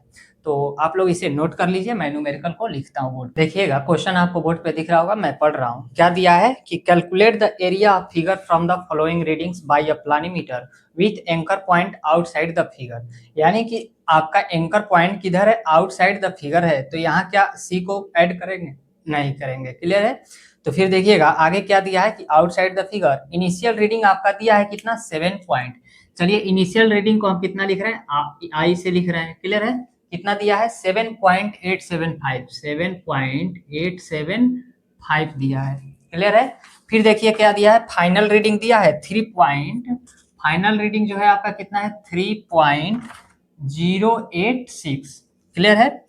एंकर पॉइंट कहाँ है आपका? Outside the figure. चलिए इसको भी नोट कर लेते हैं। Anchor point, anchor point outside the figure. Clear है? ये भी आपको क्वेश्चन में दिया है, तो सी की वैल्यू को ऐड नहीं करेंगे। हमने कल बताया था कि जब आपका एंकर पॉइंट कहाँ होगा? इनसाइड द एरिया होगा, तो हम क्या करेंगे सी की वैल्यू को ऐड करेंगे, और अगर जो है आपका आउटसाइड होगा तो फिर ऐड नहीं करेंगे। क्लियर है? एम की वैल्यू दिया है कितना? 10 स्क्वायर मीटर, यानी कि एम की वैल्यू जो हो जाएगी 10 स्क्वायर इंच दिया है, 10 स्क्वायर इंच। क्लियर है? फिर देखिए क्या कह रहा है कि the zero mark on the dial pass the fixed index mark twice in the clockwise direction. यानी कि जो है आपका ये देखिए कि जीरो मार्क जो है डायल कितनी बार पास किया है? Twice in the clockwise direction. Clockwise direction में है। किस डायरेक्शन में? क्लॉकवाइज डायरेक्शन में है, तो क्या लेंगे हम यहाँ? प्लस लेंगे। क्लियर है? और 2 बार पास किया है तो n की वैल्यू क्या हो जाएगी? यहाँ से n की वैल्यू जो हो जाएगी वो 2 हो जाएगी। क्लियर है? हमने फार्मूला आपको क्या बताया था कि फार्मूला जो होता है एरिया इक्वल टू क्या होता है कि m into final reading minus initial reading plus minus क्या हो जाता है कि 10n प्लस c। क्लियर है? यहाँ से जो देखिए क्या c की वैल्यू 0 होगा। क्यों? क्योंकि आउटसाइड दी है आपका एंकर आर्म, तो यहाँ से c की वैल्यू क्या हो जाएगी? 0 हो जाएगी। तो a इक्वल टू जो हो जाएगा क्या हो जाएगा? m की वैल्यू जो है 10 हो जाएगा। फाइनल रीडिंग कितना दिया है? 3.086 प्लस होगा क्योंकि क्लॉकवाइज डायरेक्शन में दिया गया है, तो प्लस हमने कर दिया। सॉरी, इसके पहले क्या होगा कि माइनस इनिशियल रीडिंग, तो माइनस इनिशियल रीडिंग कितना है? 7.875, और फिर क्या होगा कि प्लस 10, और n की वैल्यू कितना है? 2 है। क्लियर है? तो यहाँ से कैलकुलेट कर लीजिए, a की वैल्यू 10 हो जाएगा, और क्या हो जाएगा 10 दूना 20, और 20 में से क्या होगा कि 7.875 जो होगा माइनस हो जाएगा, तो क्या हो जाएगा? चलिए इसको पहले हम ऐड कर दे रहे हैं, तो 20 और 3 23.086 माइनस 7.875। क्लियर है? तो यहाँ से जो a की वैल्यू हो जाएगी 10 इंटू क्या हो जाएगा? देखिए 6 में से 5 जाएगा तो 1 हो जाएगा, 8 में से 7 गया 1, और 10 में से क्या हो जाएगा? 8 जाएगा तो 2, यहाँ बचा क्या? 2, 2 में से 7 नहीं जाएगा तो क्या हो जाएगा? 12 में से 7 जाएगा तो 5, और यहाँ होगा 1, तो 15.21। तो यहाँ से आप मल्टीप्लाई कीजिएगा तो क्या हो जाएगा? a की वैल्यू जो हो जाएगी वो क्या हो जाएगा कि 152.11 हो जाएगा। क्लियर है? 10 से गुणा कीजिएगा तो देखिए कैसे कि 10 इंटू 15.211 क्या कीजिएगा, पॉइंट उड़ेगा तो नीचे आएगा आपका 1000। ये देखिए 1 से 1 कैंसिल। अब देखिए 2 जीरो है तो 2 के बाद क्या होगा, पॉइंट आ जाएगा तो 15.2.11 और आंसर किस में होगा, स्क्वायर इंच में। क्लियर है। तो चलिए आप लोगों ने देखा कि न्यूमेरिकल में बिल्कुल करेक्ट आंसर आया 152.11। डिजिटल प्लानिंग मीटर के द्वारा हम लोग एरिया कैलकुलेट करना सीख चुके हैं। इस लेक्चर में बात करेंगे हम क्या कि कंटूर मैप की हेल्प से। देखिए ये कंटूर मैप हमने बनाया, आपको एकदम रियलाइज कराएंगे आपको क्या कि कंटूर मैप की हेल्प से जो है किसी भी रिजर्वायर की कैपेसिटी को कैसे फाइंड आउट किया जाता है, या फिर कंटूर मैप की हेल्प से जो है आप अर्थवर्क की कैलकुलेशन को कैसे फाइंड आउट करते हैं। क्लियर है। तो लेक्चर को अंत तक देखिएगा। चलिए मैं एक एक चीजों को समझाता हूँ पहले, उसके बाद से हम लोग लिखेंगे। देखिएगा सबसे पहले हम क्या बनाते हैं कि कंटूर मैप बनाते हैं। ये देखिए आपको जैसा कि इमेज में दिख रहा है, क्या दिख रहा है आपको, एक रिजर्वायर दिख रहा है। ठीक है। अब हम आपसे यदि पूछें कि इस रिजर्वायर की कैपेसिटी को आपको बताना है कि इस रिजर्वायर में जो है कितना पानी स्टोर हो सकता है, या फिर इस डैम में जो है आपका कितना पानी स्टोर हो सकता है, तो आप कैसे बताइएगा, क्या उसमें से आप एक एक लीटर पानी को निकाल करके नापिएगा फिर बताइएगा कि इसमें इतना पानी स्टोर हो सकता है, तब तो कई दिनों लग सकते हैं। क्लियर है। शायद कई लोग मिलकर भी ये कई सालों में काम पूरा ना कर पाए। तो इसके लिए जो है मेरे पास जो है या फिर आपके पास आइडिया है क्या कि सबसे पहले इस रिजर्वायर की हमने क्या बनाएंगे, कंटूर मैप बनाएंगे। और कंटूर मैप बना करके आपने देखा कि डिजिटल प्लानीमीटर की हेल्प से जो है हम इस कंटूर मैप की एरिया को कैसे कैलकुलेट करते हैं। क्लियर है। एरिया कैलकुलेट कर लिया, उसके बाद से हम क्या करेंगे, हाइट से मल्टीप्लाई कर देंगे। वो हाइट क्या होगा अभी हम लोग सीखेंगे। क्लियर है। तो चलिए देखिए, मान लीजिए क्या कि ये हमारे पास क्या है, एक रिजर्वायर है। क्लियर है। तो रिजर्वायर की जो है, इस रिजर्वायर की डेटम से क्या होगा, कुछ आरएल होगा। क्लियर है। तो चलिए मैं इसका आरएल मानता हूं। देखिएगा सबसे नीचे वाले का मैं मान ले रहा हूं कितना, मैं सबसे नीचे वाले का मान ले रहा हूं 100 मान ले रहा हूं। ठीक है। फिर इसके ऊपर जो है ये कंटूर लाइन, इसकी मैं आरएल जो है 105 मान लेता हूं। क्लियर है। फिर देखिएगा मैं इसके ऊपर वाले को क्या मान लिया, 110 मान लिया, 110। फिर कितना मान लिए, 115, फिर 120 और 125। देखिए मैं आरएल ले लिया हूं इस कंटूर लाइन का। अब देखिएगा अगर मैं इस कंटूर लाइन को, ये मान लीजिए क्या कि एक डैम है। क्लियर है। अब डैम पे क्या लगा हुआ है, एक गेट लगा हुआ है। ऐसे देखिए कैसे, यहाँ पे देखिए एक जो है आपके डैम पे, ये जो है आपका डैम है जो क्या पानी स्टोर किया गया है इधर। अब इस डैम पे जो है एक गेट ऐसे लगा दिया जाए तो देखिए यहाँ क्या एक गेट लग गया। अब क्या करना है कि आपको इधर के साइड में क्या करना है कि फाइंड आउट करना है कि इस डैम में कितना पानी स्टोर हो सकता है। क्लियर है। तो चलिए मैं इस सबसे पहले कंटूर को बना रहा हूँ। देखिए आपने क्या किया था कि एक जो है यहाँ पे गेट लगाया था, तो चलिए सबसे पहले मैं क्या बनाता हूँ, एक गेट बनाता हूँ। तो देखिए ये क्या हो गया आपका, एक हमने गेट बना दिया जहां क्या होगा कि इसके पीछे जो है पानी स्टोर होगा। ठीक है। यहाँ पे हमने गेट बनाया, इसके पीछे पानी स्टोर होगा। क्लियर है। अब देखिए कंटूर लाइन बना रहा हूं, तो सबसे नीचे वाले देखिए ये छोटा है कंटूर लाइन, तो इसको मैं क्या कर रहा हूँ कि यहाँ पे जो है आपका मान लीजिए कि ये हो गया आपका कंटूर लाइन, और इस कंटूर लाइन का आरएल कितना है, तो 100 है। तो मैं यहाँ लिख देता हूँ कितना, 100 लिख देता हूँ। क्लियर है। तो ये 100 आरएल वाला आपका कंटूर है। फिर आप इससे ऊपर गए तो देखिए इससे बड़ा बना है कंटूर लाइन। इसमें देखिए कुछ इंटरवल भी है। कितना इंटरवल है, तो यही तो इंटरवल है आपका ये, और कितना है ये, 5 है। क्लियर है। तो अब चलिए मैं 105 वाला बना रहा हूँ। तो ये हो गया आपका कुछ 105 वाला कंटूर लाइन। फिर ये हो गए 110 वाले कंटूर लाइन। फिर ये हो गया आपका 115 वाला कंटूर लाइन। फिर ये हो गया 120 वाले कंटूर लाइन। क्लियर है। और कहां तक है, 125 तक है। तो चलिए मैं इसको भी बना दे रहा हूँ, 125 वाला कंटूर लाइन जो है आपका ये हो चुका है। तो देखिए आपने क्या बना लिए, कंटूर लाइन यहाँ बना लिए। और इस कंटूर मैप की हेल्प से आपको क्या करना है कि वाटर की कैपेसिटी को, रिजर्वायर की कैपेसिटी को आपको फाइंड आउट करना है। क्लियर है। तो अब देखिए क्या करेंगे, हमने क्या बनाया था कि ये 100 वाला है, ये 105 वाला, 105 आरएल। फिर ये हो गया आपका 110, 115, और ये हो गया आपका 120, और ये हो गया 125 आरएल वाला कंटूर लाइन। क्लियर है। अब आप इस कंटूर लाइन की हेल्प से जो है रिजर्वायर की कैपेसिटी कैसे फाइंड आउट कीजिएगा, देखिएगा सबसे पहले क्या करते हैं इसके लिए, आपने देखा पिछले लेक्चर में जो कंटूर मैप की हेल्प से जो है डिजिटल प्लानीमीटर के द्वारा या फिर प्लानीमीटर के द्वारा एरिया कैसे कैलकुलेट किए थे, क्लियर है। तो सबसे पहले हम क्या करेंगे कि इस कंटूर लाइन वाले का सबसे पहले हम क्या करेंगे, एरिया कैलकुलेट करेंगे। तो ये हो गया आपका क्या, कंटूर लाइन हो गया, और इसका क्या करेंगे, आप एरिया को कैलकुलेट करेंगे। तो सबसे पहले आप क्या करेंगे कि एरिया को कैलकुलेट करेंगे, कैलकुलेट कैलकुलेट एरिया, क्लियर है। आपने इस एरिया को कैलकुलेट कर लिया। फिर अब ये हो गया आपका 105 आरएल वाला एरिया, ठीक है।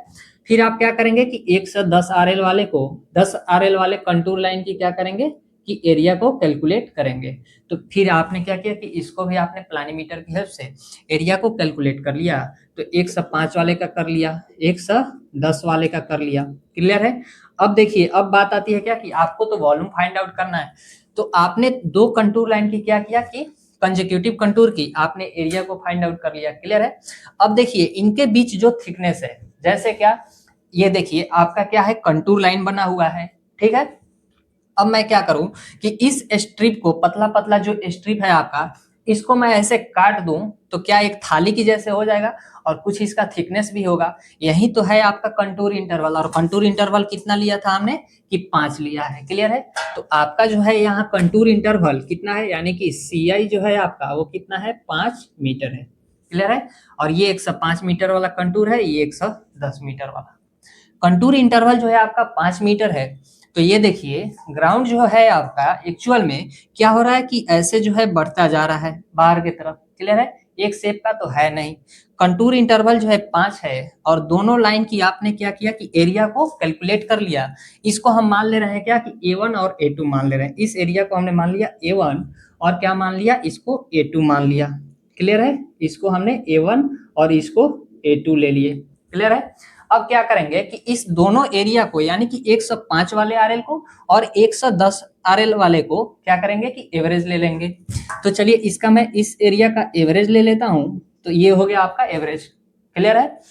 तो आपने देखिए 105 आरएल वाला और 110 आरएल वाले के बीच में इस लाइन का आपने क्या किया कि देखिए यहां से इस लाइन का आपने एरिया कैलकुलेट कर लिया, इन दोनों का एवरेज ले लिए। तो इससे क्या पता चलता है कि आपका जो कंटूर इंटरवल जो है वो जितना छोटा होगा, यानी कि ये कंटूर इंटरवल देखिए 105 और 110 के बीच में आपने जो क्या लिया, एवरेज लिया है, तो बीच वाला एरिया आया है। फिर भी बीच में अगर अंडुलेशन ज्यादा होगा, यानी कि ऊबड़ खाबड़ होंगी भूमि, तो इससे आपका जो एरिया आएगा वो क्या आएगा, एक्यूरेट नहीं आ पाएगा, क्लियर है। तो इसलिए अगर आपको क्या करना हो कि एक्यूरेट एरिया को कैलकुलेट करना हो, तो हम क्या करते हैं कि कंटूर इंटरवल को कम रखते हैं, ठीक है, ताकि हमें क्या हो कि शुद्ध जो है, यानी कि एक्यूरेट एरिया, एक्यूरेट वॉल्यूम जो है कैलकुलेट हो पाए। तो उसके लिए आपने क्या किया कि फिर देखिए आपने दोनों एरिया का क्या किया कि एवरेज ले लिया, और उस एवरेज में आपने क्या, अब क्या करते हैं कि कंटूर इंटरवल से क्या करते हैं, मल्टीप्लाई कर देते हैं। और इस कंटूर इंटरवल को हम किससे डिनोट करते हैं, यहाँ पे H से, क्लियर है। तो ये हो गया आपका H, और H से आपने क्या किया कि मल्टीप्लाई कर दिया, ठीक है। तो अब आपको क्या निकल गया, इस रिजर्वायर की कैपेसिटी। अभी रिजर्वायर की कैपेसिटी नहीं निकला है, अभी तो आपने दो कंटूर लाइन तक ही कैपेसिटी को फाइंड आउट किया है। कहाँ तक, 105 से 110 तक, यानी कि आपने यहाँ तक जो है रिजर्वायर की कैपेसिटी फाइंड आउट कर ली। जितना आएगा, इस जो वैल्यू दिया रहेगा उसको हम पुट करेंगे, हमारा आंसर आ जाएगा, ठीक है। अब देखिएगा आपको जिस कंटूर लाइन तक क्या करना है कि अब देखिए आपके पास एक डैम बना हुआ है, उसकी कंटूर मैप जो है आपको आपके पास है, ठीक है। आप इंजीनियर हैं, आप ऑफिस में बैठ करके कंटूर मैप को देख रहे हैं कि इस बार जब पानी आएगी डैम में हम रोकेंगे, तो इसी कंटूर लाइन तक हमें क्या करना है कि इस डैम में स्टोर करना है। कहाँ तक, तो अब बात करते हैं कि 120 कंटूर लाइन वाले तक ही हमको पानी स्टोर करना है। तो कितना पानी, 120 जो है, आप देखे होंगे कि इस डैम में इतना पानी, इतना लीटर पानी रुका हुआ है। कैसे पता चलता है, ऐसे ही हम क्या करते हैं कि रिजर्वायर की कैपेसिटी को फाइंड आउट करते हैं। तो अब क्या करना है कि अब निकालेंगे 120 कंटूर वाले तक, क्लियर है। एक शुरू से लेकर के क्या निकालेंगे, 120 तक। तो ऐसे एवरेज लेते जाएंगे। तो इसके लिए क्या होता है कि दो फॉर्मूला दिया गया है। एक जो है आपका ट्रेपेजॉइडल रूल के द्वारा और दूसरा जो है आपका प्रिज्मोइडल फार्मूला द्वारा। क्लियर है? तो सबसे पहले हमने प्लानीमीटर के बारे में जो समझाया, जैसे जैसे हम निकालते हैं क्या वॉल्यूम को, उसको एक एक करके लिखते हैं, उसके बाद से हम फार्मूला लिखवाएंगे पूरी डिटेल्स में। अभी आप लोगों को कुछ नोट नहीं करना है। सबसे पहले राइट साइड कॉर्नर में कॉपी पे ये फिगर बना लीजिए, उसके बाद से हम थ्योरी को लिखवा रहे हैं, फिर हम दोनों फार्मूला को लिखवाएंगे एक एक करके। अभी आपको ये सब कुछ नोट नहीं करना है, अभी हम डिटेल्स में लिखवाएंगे एक एक करके चीजों को। क्लियर है? तो सबसे पहले आप लोग इमेज बनाइए, मैं इसे मिटा करके और थ्योरी को लिखता हूँ। तो चलिए जो पॉइंट हम लोगों ने समझा है उसको एक एक करके लिखते हैं। क्लियर है? तो आइए देखते हैं सबसे पहला पॉइंट हमारा क्या है। हमने आपको क्या बताया कि कंटूर लाइन मैप द्वारा क्या करते हैं कि किसी भी रिजर्वायर की कैपेसिटी आसानी से ज्ञात किया जा सकता है। कैसे ज्ञात किया जाता है हमने आपको बताया। फिर देखिएगा, परंतु परिशुद्ध परिणाम यानी कि एक्यूरेट मेजरमेंट के लिए, देखिएगा एक्यूरेट मेजरमेंट पाने के लिए कंटूर लाइन का सीआई जो है वो क्या रखते हैं कि कम रखा जाता है। कम रखना चाहिए, क्यों रखना चाहिए हमने आपको बताया। ठीक है, अभी फिर बता रहे हैं। कंटूर लाइन कम रखना चाहिए ताकि ग्राउंड की छोटी छोटी उबड़ खाबड़ता को भी क्या किया जा सके, ध्यान में रखा जा सके और कैलकुलेट किया जा सके। क्लियर है? फिर देखिएगा क्या होता है कि जलाशय का आयतन जिस कंटूर लाइन तक पानी भरा हुआ है अथवा क्या आपको पानी भरना है, यानी कि मान लीजिए कि आपको इसी कंटूर लाइन तक क्या है कि पानी भरना है या फिर भरा है, इतना तक ही आपकी कैपेसिटी फाइंड आउट करना है, तो यहीं तक फाइंड आउट करेंगे। तो वही कह रहा है अथवा भरना है तो क्या वहीं तक ज्ञात किया जाता है। क्लियर है? फिर क्या, एरिया का कंटूर लाइन मैप लेकर के प्रत्येक कंटूर लाइन से, किससे, प्रत्येक कंटूर लाइन से घिरे हुए क्षेत्र का क्षेत्रफल जो है क्या करते हैं, सबसे पहले हम क्या करेंगे कि एरिया को कैलकुलेट करेंगे, किसकी हेल्प से, प्लानीमीटर की हेल्प से। क्षेत्र का क्षेत्रफल जो है प्लानीमीटर के द्वारा ज्ञात किया जाता है। फिर क्या करेंगे कि दो क्रमागत कंटूर लाइन का क्षेत्रफल क्या लेते हैं कि औसत लेते हैं। फिर देखिए औसत लेकर के और उनके कंटूर इंटरवल से यानी कि सीआई से, किससे, सीआई से क्या करेंगे, सीआई से गुणा करके और क्या करेंगे कि उनके मध्य स्थित जो जल का आयतन है उसे क्या कर लेते हैं कि फाइंड आउट कर लेते हैं। क्लियर है? तो आपने देखा कि कैसे जो है रिजर्वायर की कैपेसिटी को या फिर अर्थवर्क का कैलकुलेशन किया जाता है। इन दोनों के लिए सेम ही फार्मूला लगेगा। क्लियर है? तो चलिए मैं इस थ्योरी को मिटाता हूँ, आप लोग इसे लिख लीजिए, उसके बाद से फार्मूला को हम लिखते हैं एक एक करके। चलिए अब फार्मूला को लिखते हैं। उसके लिए हमने क्या मान लिया कि देखिए इस कंटूर लाइन पे जो आपको एरिया मिलेगा इसको हम A1 मान लेते हैं, क्या, A1। इस फिर कंटूर लाइन को A2 मान लिया, फिर इसका जो एरिया मिलेगा A3 मान लेते हैं। इसको अंदर ही लिखता हूँ ताकि आप लोगों को समझने में दिक्कत ना हो। ये हो गया आपका A3, ये हो गया A4 और ये हो गया A5 और ये हो गया A6। ऐसे ही आपके n नंबर तक क्या हो कंटूर लाइन और n नंबर तक आपकी एरिया कैलकुलेट हो, तो उसके लिए लिखिएगा कि माना क्या माना आपने कि A1 A2 A3 A3 dot dot dot dot dot कहाँ तक आपके n नंबर तक क्या हो, कॉन्जिक्यूटिव कंटूर लाइन पर घिरे क्षेत्र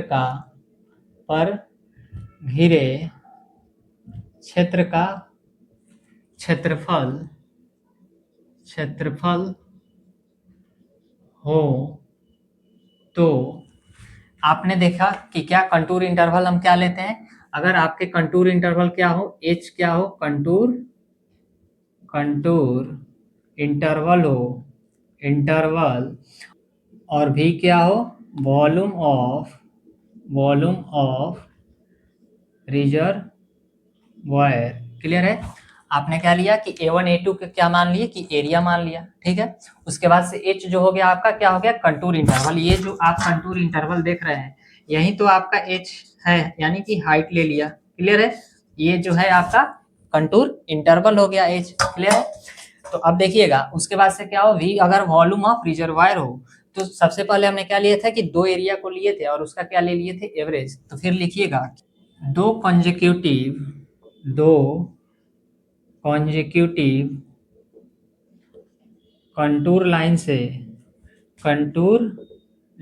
से घिरे जलाशय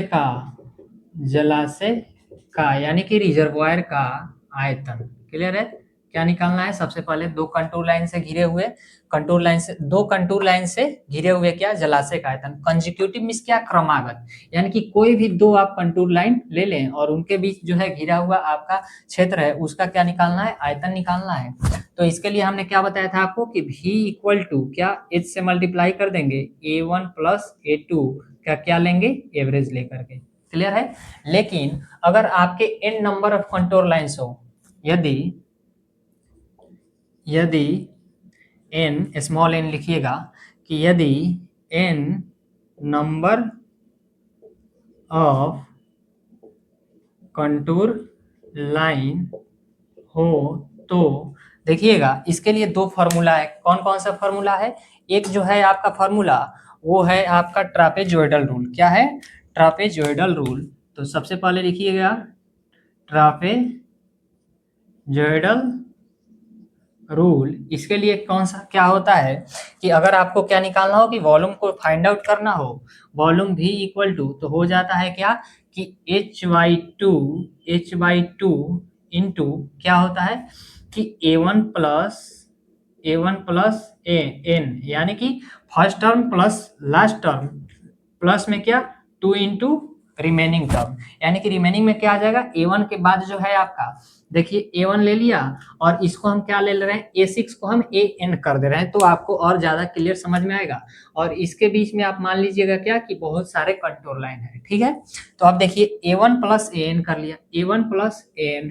ठीक है, इसके बाद क्या करते हैं कि 2 इंटू रिमेनिंग एरिया, यानी कि अब रिमेनिंग क्या बचा? 2 3 4, तो लिखिएगा 2 into a2 plus a3 plus a4 plus कहाँ तक जाएगा? n से जस्ट एक पहले तक, क्योंकि n तो आपने ले लिया है, तो n से जस्ट पहले क्या होगा? an-1, तो plus dot dot dot dot dot plus कहाँ तक जाएगा? an-1 तक जाएगा। क्लियर है? तो ये हो गया आपका क्या कि ट्रेपेजॉइडल फार्मूला हो गया।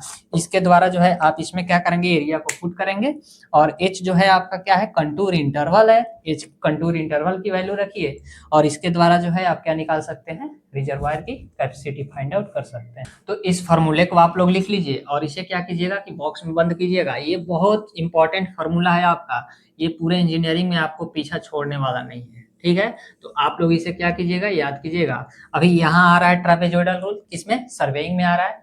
फिर आपका आगे जो आएगा एस्टीमेट में भी आएगा, जहां आप एस्टीमेट कैलकुलेट कीजिएगा, रोड का एस्टीमेट कैलकुलेट करना हो या फिर आपके कैनाल वगैरह का, वहां भी आपका ये फार्मूला इंपॉर्टेंट होता है। क्लियर है? तो ये फार्मूला पीछा नहीं छोड़ेगा। देखिएगा आपको लग रहा होगा क्या कि ये फार्मूला जो है ये फार्मूला अलग है, लेकिन अलग नहीं है। क्लियर है? यहाँ दो ही एरिया था आपका, यहाँ जो है n नंबर ऑफ एरिया है। तो देखिए हमने क्या किया कि अगर इसमें से क्या करूं कि 2 को कॉमन ले लूं तो क्या हो जाएगा कि h/2 हो जाएगा और a1 प्लस a2, यही तो बात है। क्लियर है? तो वही किया गया है कि h/2 plus a1 plus an plus में क्या इधर से इधर देखिए 2 से 2 क्या होगा कि मल्टीप्लाई होगा नीचे, तो 2 से 2 कैंसिल आउट हो जाएगा और इसके बीच में क्या आ जाएगा? नीचे 2 आ जाएगा। क्लियर है? तो ये वाला हो जाएगा फार्मूला। तो आप लोग इसे लिख लीजिए, मैं इसको मिटा करके फिर आपको प्रिज्मोइडल फार्मूला को लिख रहा हूँ। देखिएगा प्रिज्मोइडल रूल का यूज कब करते हैं? यहाँ जो है n जो हो आपका ऑड हो या फिर इवन हो, आप यहाँ यूज कर सकते हैं। लेकिन जो प्रिज्मोइडल रूल है आपका वो जो है n, यानी कि नंबर ऑफ एरिया जो हो आपके क्या हो? ऑड हो, यानी कि n इक्वल टू कितना हो? ऑड हो। इसका मतलब क्या हुआ सर कि a1 a2 a3 a6 a9 तक हो, a10 होगा तो आप ये लगाइएगा। अगर आपके क्या हो कि एरिया जो हो आपके ऑड नंबर तक हो तो आप क्या लगा सकते हैं कि प्रिज्मोइडल रूल लगा सकते हैं। तो इसके लिए देखिएगा कि फार्मूला क्या होता है आपका कि वॉल्यूम v इक्वल टू जो हो जाएगा फार्मूला h/3, और फिर क्या होता है कि first term plus last term plus 2 into odd plus 4 into even. इसका मतलब क्या हुआ सर? अभी बताते हैं, देखिएगा फिर डिटेल्स में अभी इसको भी बात करेंगे। आपके जो है एफ का मतलब क्या होगा कि फर्स्ट टर्म। लिखिएगा कहीं कॉर्नर में कि एफ जो है आपका क्या है, इसके नीचे ही लिखिएगा। जस्ट मेरे पास अभी फॉर्मूला लिखना है इसीलिए मैं यहाँ नहीं लिख रहा हूँ। चलिए मैं यहाँ लिख देता हूँ। यहाँ आइए देखते हैं एफ जो क्या है आपका फर्स्ट टर्म। फर्स्ट टर्म का मतलब क्या कि यहाँ फर्स्ट एरिया हो जाएगा, फर्स्ट एरिया। फिर क्या है आपका एल जो है लास्ट एरिया, लास्ट एरिया। फिर क्या है 2 इंटू ऑड, ओ फॉर क्या है आपका? Odd area, odd number area. Clear है। ई क्या है, इवन नंबर एरिया, यानी कि अब देखिएगा इसके लिए जो है आप फार्मूला क्या हो जाएगा, v equal to H upon 3 plus में क्या फर्स्ट टर्म, यानी कि फर्स्ट टर्म क्या है आपके a1 होगा, तो क्या हो जाएंगे a1 प्लस लास्ट टर्म में क्या आएगा an, तो ये हो जाएगा an प्लस में क्या 2 इंटू ऑड टर्म। तो ऑड पे देखिए आपके कौन कौन से एरिया आएंगे 1 और n को छोड़ करके, तो ऑड पे क्या आएगा कि 3 आएगा, 5 आएगा, 7 आएगा। क्लियर है। तो 2 इंटू क्या हो जाएगा आपका 2 इंटू ऑड टर्म यानी कि a3, फिर क्या आ जाएगा a5, फिर a7 plus dot dot dot dot dot ऐसे ही जाएगा। क्लियर है। उसके बाद देखिएगा कि क्या हो जाएगा plus 4 into event term, 4 into event term, event term में क्या 3 हो गया a1 हो गया, अब इवेंट क्या होगा 2 4 6 ऐसे ही होता जाएगा। तो 4 इंटू इवेंट टर्म यानी कि a2 plus a4 plus a6 plus dot dot dot ऐसे ही चला जाएगा। क्लियर है। तो आप ये वाला फॉर्मूला कब लगाइएगा प्रिज्मोइडल रूल को, जब आपके n नंबर ऑफ एरिया जो हो आपके ऑड दिया गया हो, और ये फॉर्मूला दोनों टाइम्स में लगा सकते हैं जब आपका ऑड और इवन दिया गया हो। क्लियर है। तो इस फार्मूले को भी आप लोग याद रखिएगा, ये फार्मूला भी आपके बहुत ही इंपॉर्टेंट फार्मूला है, ये भी फार्मूला आपको पीछा नहीं छोड़ेगा इंजीनियरिंग में। क्लियर है। तो आप देख सकते हैं कि किसी भी रिजर्वायर की कैपेसिटी को या फिर क्या अर्थवर्क का कैलकुलेशन को कितनी आसानी से जो है आप फाइंड आउट कर सकते हैं। ये दोनों फार्मूला से जो है एक ही क्वेश्चन के लिए जब आप क्या करते हैं कि अप्लाई करते हैं तो अलग अलग वैल्यू आता है। क्यों? क्योंकि देखिएगा ये जो अंडुलेशन है इसके इसके बीच में जो गैप आता है एवरेज लेते हैं, तो इसलिए क्या होता है कि एवरेज जब लीजिएगा तो इस फार्मूले में कुछ और आ जाएगा, इसमें कुछ और, इसलिए आंसर जो होता है थोड़ा सा वेरी कर जाता है। कितना वेरी करता है ये आपको 5th सेमेस्टर में एस्टीमेट में हम पढ़ाएंगे आपको। क्लियर है। तो चलिए इसको आप लोग लिख लीजिए, उसके बाद से हम इस पे न्यूमेरिकल का प्रैक्टिस कराते हैं, क्वेश्चन कराते हैं। तो चलिए देखिएगा फर्स्ट क्वेश्चन हमने बोर्ड पे लिखा है, क्या दिया गया है क्वेश्चन पढ़िए। देखिए कि क्या दिया है, the area within the contour line at the site of reservoir and the face of the proposed dam are as follow, यानी कि ये कंटूर लाइन दिया है और क्या दिया है उसका एरिया दिया है कंटूर लाइन का, यानी कि अब आपको प्लानीमीटर से एरिया को कैलकुलेट नहीं करना है, कैलकुलेट कर दिया गया है। ठीक है। फिर क्या कर रहा है, taking 101 metre as a bottom level of the reservoir, यानी कि ये जो है आपका क्या है 101 मीटर कंटूर पे बॉटम है, एंड क्या 109 मीटर पे क्या है आपका top, as a top level calculate the capacity of reservoir, यानी कि आपको क्या कैलकुलेट करना है रिजर्वायर की वॉल्यूम को कैलकुलेट करना है। क्लियर है। तो आइए देखते हैं। सबसे पहले क्या आप लोग मान लीजिए क्या कि ये जो है आपका एरिया दिया गया है, क्या इसे हम मान लेते हैं, ये एरिया को इसको मान लेते हैं a1, ये हो गया a2, ये हो गया a3। आप लोग कॉपी में पूरे ऊपर क्वेश्चन लिखिएगा, उसके नीचे सॉल्यूशन कीजिएगा, मुझे सॉल्यूशन करने में दिक्कत ना हो इसीलिए मैं एक साइड लिखा हूँ। क्लियर है। ये हो गया a3, ये हो गया a4, a5, और इसे मान लेते हैं क्या a6, a7, a8 और a9। हम दोनों मेथड के द्वारा यानी कि ट्रापेजॉइडल रूल से भी और प्रिज्मोइडल रूल से भी हम क्या करेंगे एरिया को कैलकुलेट करेंगे। तो चलिए सबसे पहले हम क्या करेंगे ट्रापेजॉइडल रूल को लिखते हैं। ट्रापेजॉइडल फॉर्मूला क्या होता है, बाय ट्रापेजॉइडल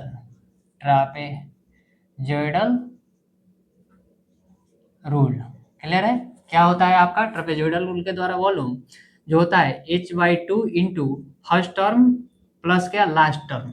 तो यहाँ लास्ट टर्म क्या है देखिए a9 है, तो a9 हो गया लास्ट एरिया प्लस में क्या 2 इंटू रिमेनिंग एरिया, तो रिमेनिंग क्या है यहाँ, तो a1 हो गया a9 हो गया, तो रिमेनिंग बचा क्या a2, a3, a4, a5, a6, a7 और क्या a8। क्लियर है।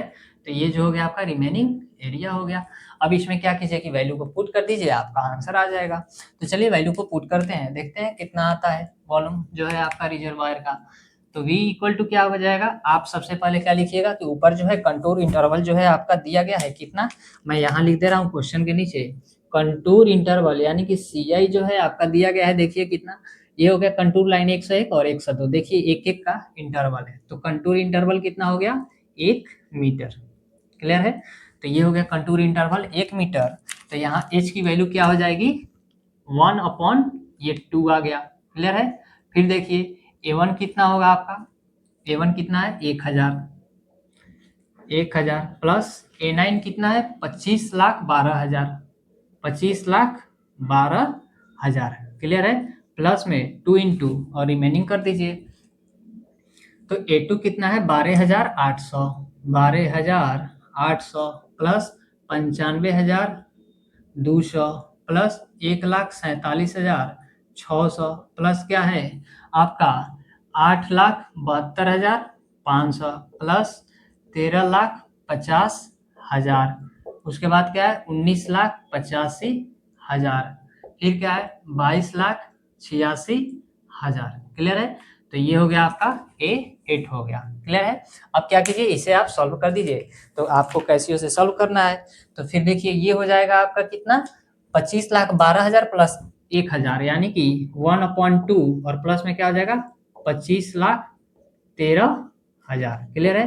प्लस कीजिए 12,800 प्लस 95200 प्लस क्या है 1,47,000, 1,47,600 प्लस 8,72,000, 8,72,500 प्लस 13,50,000, 13,50,000 प्लस क्या है 19,85,000, 19,85,000, 19,85,000, 19,85,000 प्लस 22,86,000 क्लियर है।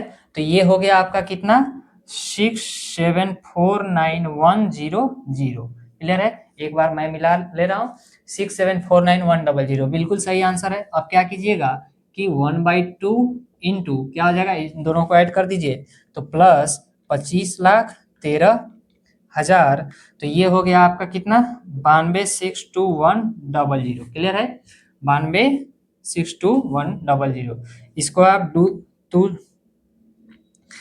इसको आप 2 से डिवाइड कर दीजिए तो ये हो जाएगा आपका कितना कि 46,31,050 और एक क्या हो जाएगा मीटर क्यूब में आपका आंसर आ जाएगा क्लियर है।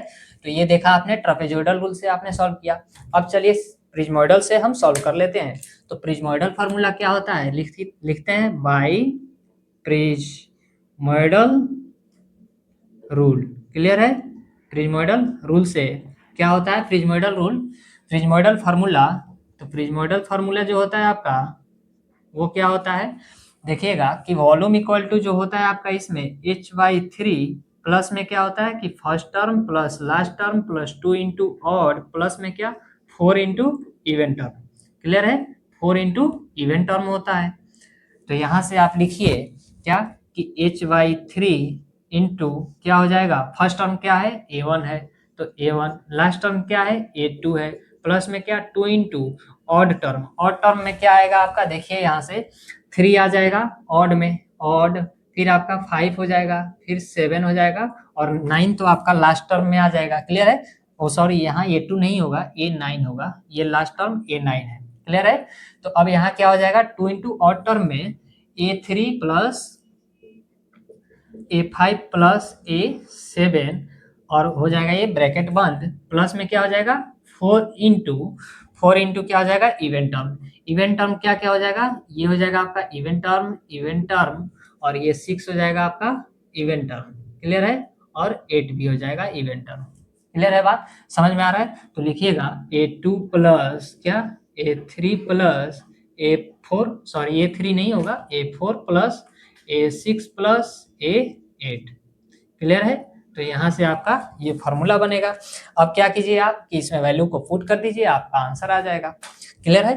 तो चलिए मैं वैल्यू को पुट करता हूँ और वॉल्यूम यहाँ से हम फाइंड आउट करेंगे। तो h की वैल्यू क्या है 1 है तो 1/3 प्लस में क्या है a1 की वैल्यू जो है आपका 1000 है 1000 a9 का वैल्यू कितना है 25,12,000 तो 25 लाख और 12,000 हमने पुट कर दिया क्लियर है। प्लस में क्या करना है 2 इंटू 3 5 देखिए 3 कितना है a3 कितना है 95,200 95,200 प्लस a5 की वैल्यू कितना है देखिए a5 की वैल्यू 8,72,500 8,72,500 प्लस a3 हो गया आपका सॉरी A3 हो गया, A5 हो गया 8,72,500, फिर A7 देखिए कितना होगा 19,85,000,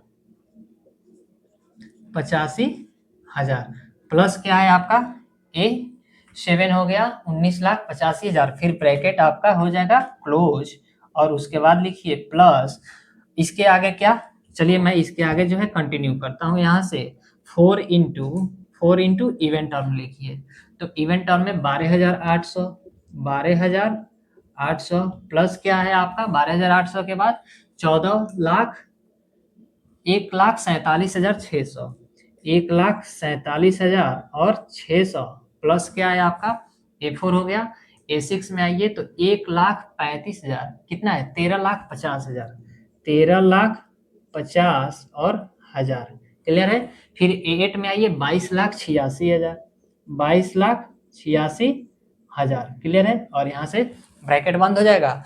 आप इसको आप क्या कीजिए कि सॉल्व कर लीजिए, तो सॉल्व कीजिएगा स्टेप वाइज, तो आप देखिए कितना आएगा आपका, यहाँ लिखते हैं 1/3, एक बार मैं देख लेता हूँ कि ये नीचे दिखाई दे रहा है कि नहीं आप लोगों को।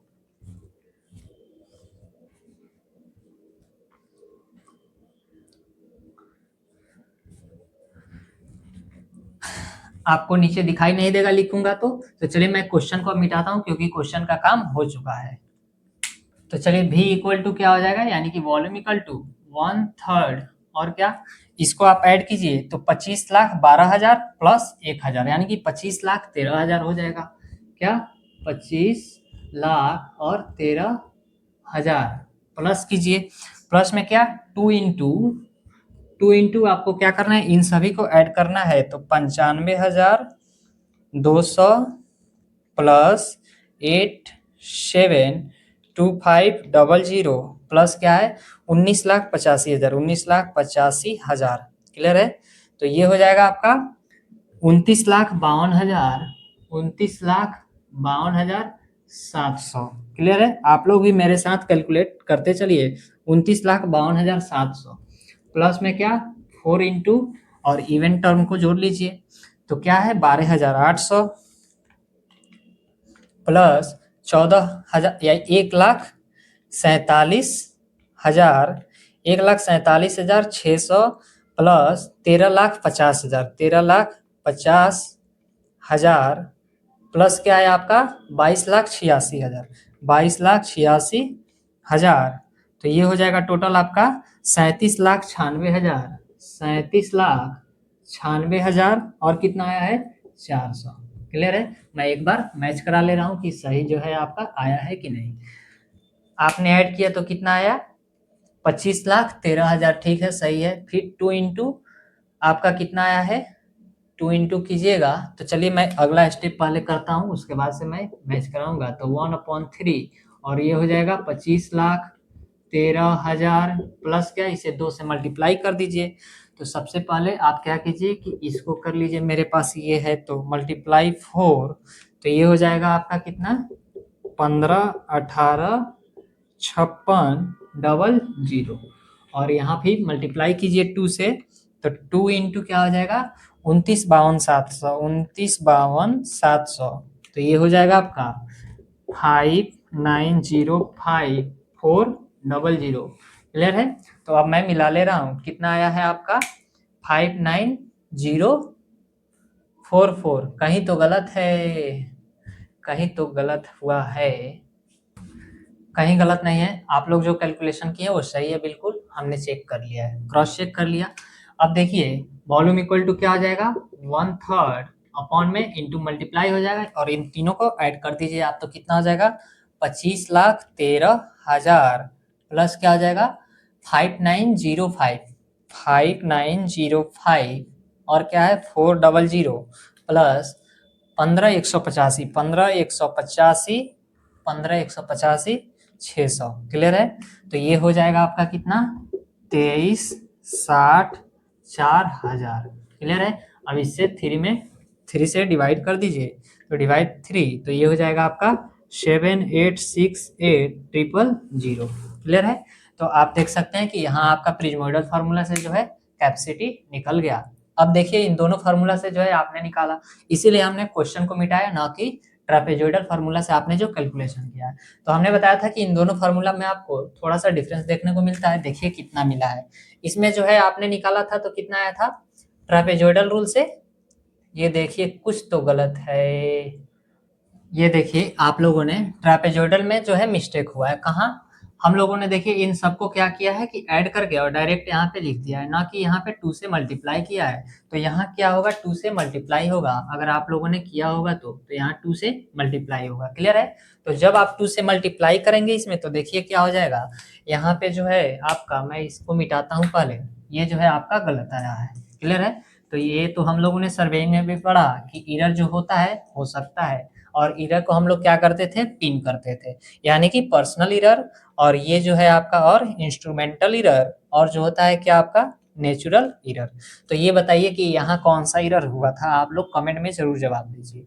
इंटू प्लस 2 इंटू क्या है 6749 क्लियर है? तो ये हो जाएगा आपका 1616011200। क्लियर है? इसको अब आप 2 से डिवाइड कीजिएगा तो क्या हो जाएगा 8005, ये है 8005,600, और ये हो जाएगा मीटर क्यूब। और यहाँ भी क्या हो जाएगा आपका मीटर क्यूब।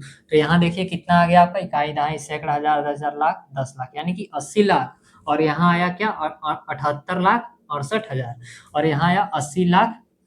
फिर आपका क्या हो गया 80,56,100, यानी कि 5,600 मीटर क्यूब।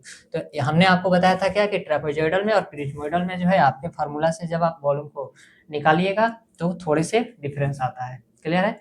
तो आप लोग इसे नोट कर लीजिए। इसके बाद मैं एक और क्वेश्चन लिखता हूँ। तो चलिए नेक्स्ट क्वेश्चन देखते हैं। क्या दिया गया है कि एक जलाशय का कंटूर लाइन का उच्चता तथा प्रत्येक के द्वारा घिरे क्षेत्र का क्षेत्रफल दिया गया है। ठीक है? यानी कि ये जो है क्या है आपका एक जलाशय है, कंटूर लाइन की उच्चता तथा प्रत्येक के द्वारा घिरे क्षेत्र का क्षेत्रफल आपको दिया गया है। तो ये हो गया आपका कंटूर लाइन, और ये हो गया क्या एरिया। इसे हम मान लेते हैं क्या, इसे मान लिया A1, A2, A3, A4, और ये हो गया A5, A6 और A7। क्लियर है? अब देखिए आगे क्या कर रहा है क्वेश्चन में कि रिजर्वायर के कंटूर लाइन 310 तक, कितना तक 310 तक, यानी कि 310 कहाँ है यहाँ तक भरने पर जल का आयतन ज्ञात करना है। यानी कि आपको इतना ही तक भरने के लिए जल का आयतन क्या करना है कैलकुलेट करना है। क्लियर है? तो चलिए सबसे पहले हम ट्रापेजोइडल रूल को लिखते हैं। तो क्या होता है V equal to H/2 first term plus last term, यानी कि first term plus last term plus 2 into remaining term, 2 into remaining term, ये हो गया 4 तक। क्लियर है? अब देखिए प्रिज्मोइडल फार्मूला क्या हो जाएगा H/3 first term plus last term, यानी कि first term plus last term.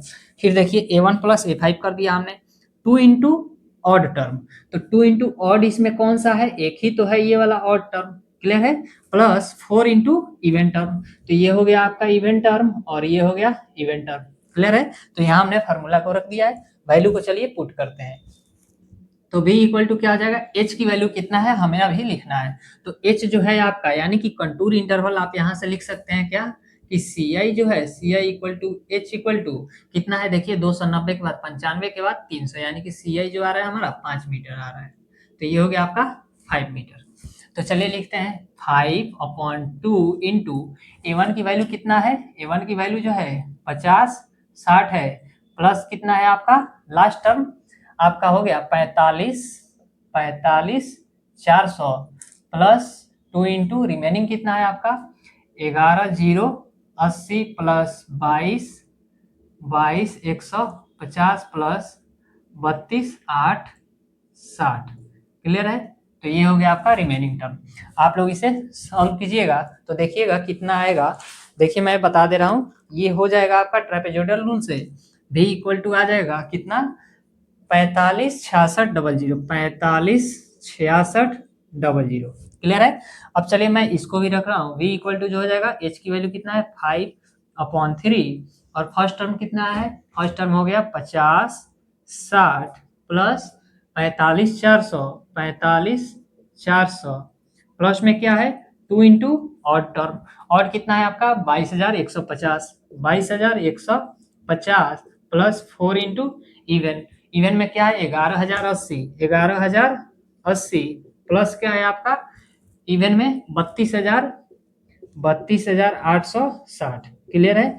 जब आप इसे सॉल्व कीजिएगा तो ये देखिए कितना आएगा, 45,866। कितना, 45,866.667, और ये हो जाएगा आपका मीटर क्यूब। ये भी आएगा कितना, मीटर क्यूब में। तो ये देखिए 4,56,600 आ रहा है, और यहाँ कितना आ रहा है, 4,50,866। क्लियर है। तो आप लोग देख सकते हैं कि आंसर कितना वेरी कर रहा है। तो चलिए यहाँ पर जो है आपका बेसिक सर्वेइंग जो है आपके बोर्ड के सिलेबस के अकॉर्डिंग क्या हुआ, इंड हुआ। क्लियर है। तो आपके बोर्ड के सिलेबस में जो भी बेसिक सर्वेइंग के सिलेबस दिए गए थे वो क्या हुए, यहाँ तक पूरे हमने एक एक करके कवर किया है। यूनिट वाइज, टॉपिक वाइज जो है हमने आपको क्या न्यूमेरिकल का भी प्रैक्टिस कराया है, जहाँ से आपके एग्जाम में न्यूमेरिकल आ सकते हैं। क्लियर है। तो हमने सबसे पहला यूनिट देखा था क्लासिफिकेशन ऑफ सर्वे, फिर हमने देखे थे चैन सर्वे के बारे में बात किया, कंपास सर्वे देखे, ट्रावर्सिंग देखा, फिर हम लोगों ने कंटूरिंग के बारे में बात किया, उसके बाद से calculation of earthwork and reservoir की कैपेसिटी को फाइंड आउट किया। क्लियर है। तो आप लोग प्रॉपर वे में लेक्चर को देखिए और नोट्स बनाते चलिए, क्योंकि एक टॉपिक जो है दूसरे टॉपिक से रिलेटेड है। अगर आप लोग प्रॉपर वे में नोट्स बनाते हैं तो आप देख सकते हैं यहाँ कि ये जो है आपके बेसिक सर्वेइंग के नोट्स तैयार हुए हैं यहाँ पे, शुरुआत से यूनिट 1 से लेकर के और यूनिट 5 तक जो है, देखिए ये यूनिट 4 रहा आपका, और ये जो है आपके यूनिट 5 इसमें कहाँ है, यहाँ से जो है आपका यूनिट 5 है। क्लियर है। तो जो है आप लोग ऐसे ही प्रॉपर वे में नोट्स बनाते चलिए, और देखिए यूनिट 5 तक हमने पूरे कवर किया है। यूनिट 4 अभी आपको दिखाया हमने क्या, देखिए मैं और पास में ला रहा हूँ आपको दिखेगा यूनिट 4। देखिए यूनिट 4 दिख रहा है आपको, ये फिर आ गया आपका कंपास। देखिए यूनिट 3 दिखेगा अब आपको। हमने जो है कंपटीशन के पॉइंट ऑफ व्यू से भी और आपके सेमेस्टर के पॉइंट ऑफ व्यू से भी इस सिलेबस को कवर किया है, इसलिए थोड़ा ज़्यादा कंटेंट हो सकता है, मैं मानता हूँ। लेकिन जो है यदि आप इस लेक्चर को कंटिन्यू पढ़ लेते हैं तो आपके जितने भी चैप्टर पढ़ाए गए हैं वो क्या होंगे कि छूटेंगे नहीं। क्लियर है। तो देखिए ये आ गया चैन सर्वे यूनिट 2 और ये हो गया यूनिट 1। तो हमने यूनिट 1 से लेकर के और यूनिट 5 तक पूरे डिटेल्स में बात किए हैं। तो आप लोग लेक्चर को देखिए, अपने दोस्तों के पास ग्रुप में शेयर कीजिए। और ये सब्जेक्ट इंड होने का मतलब ये नहीं कि इंड हो गया, ये सब्जेक्ट खत्म होने का मतलब क्या कि अब दूसरा सब्जेक्ट स्टार्ट होगा। हर खत्म जो होता है, हर एंड जो होता है एक नई शुरुआत लेकर आता है। तो ये जो खत्म हुआ आपका सर्वेइंग, इसके बाद जो है हम मैकेनिक्स ऑफ मटेरियल को स्टार्ट करने वाले हैं।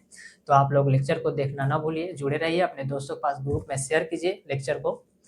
लास्ट लेक्चर है इसीलिए थोड़ी बातें कर लेता हूँ, और जितने भी सारे अपने दोस्त आपके दोस्त हैं कॉलेज में उनके पास लेक्चर को शेयर कीजिए, ताकि ज़्यादा से ज़्यादा स्टूडेंट लेक्चर को देख पाएँ।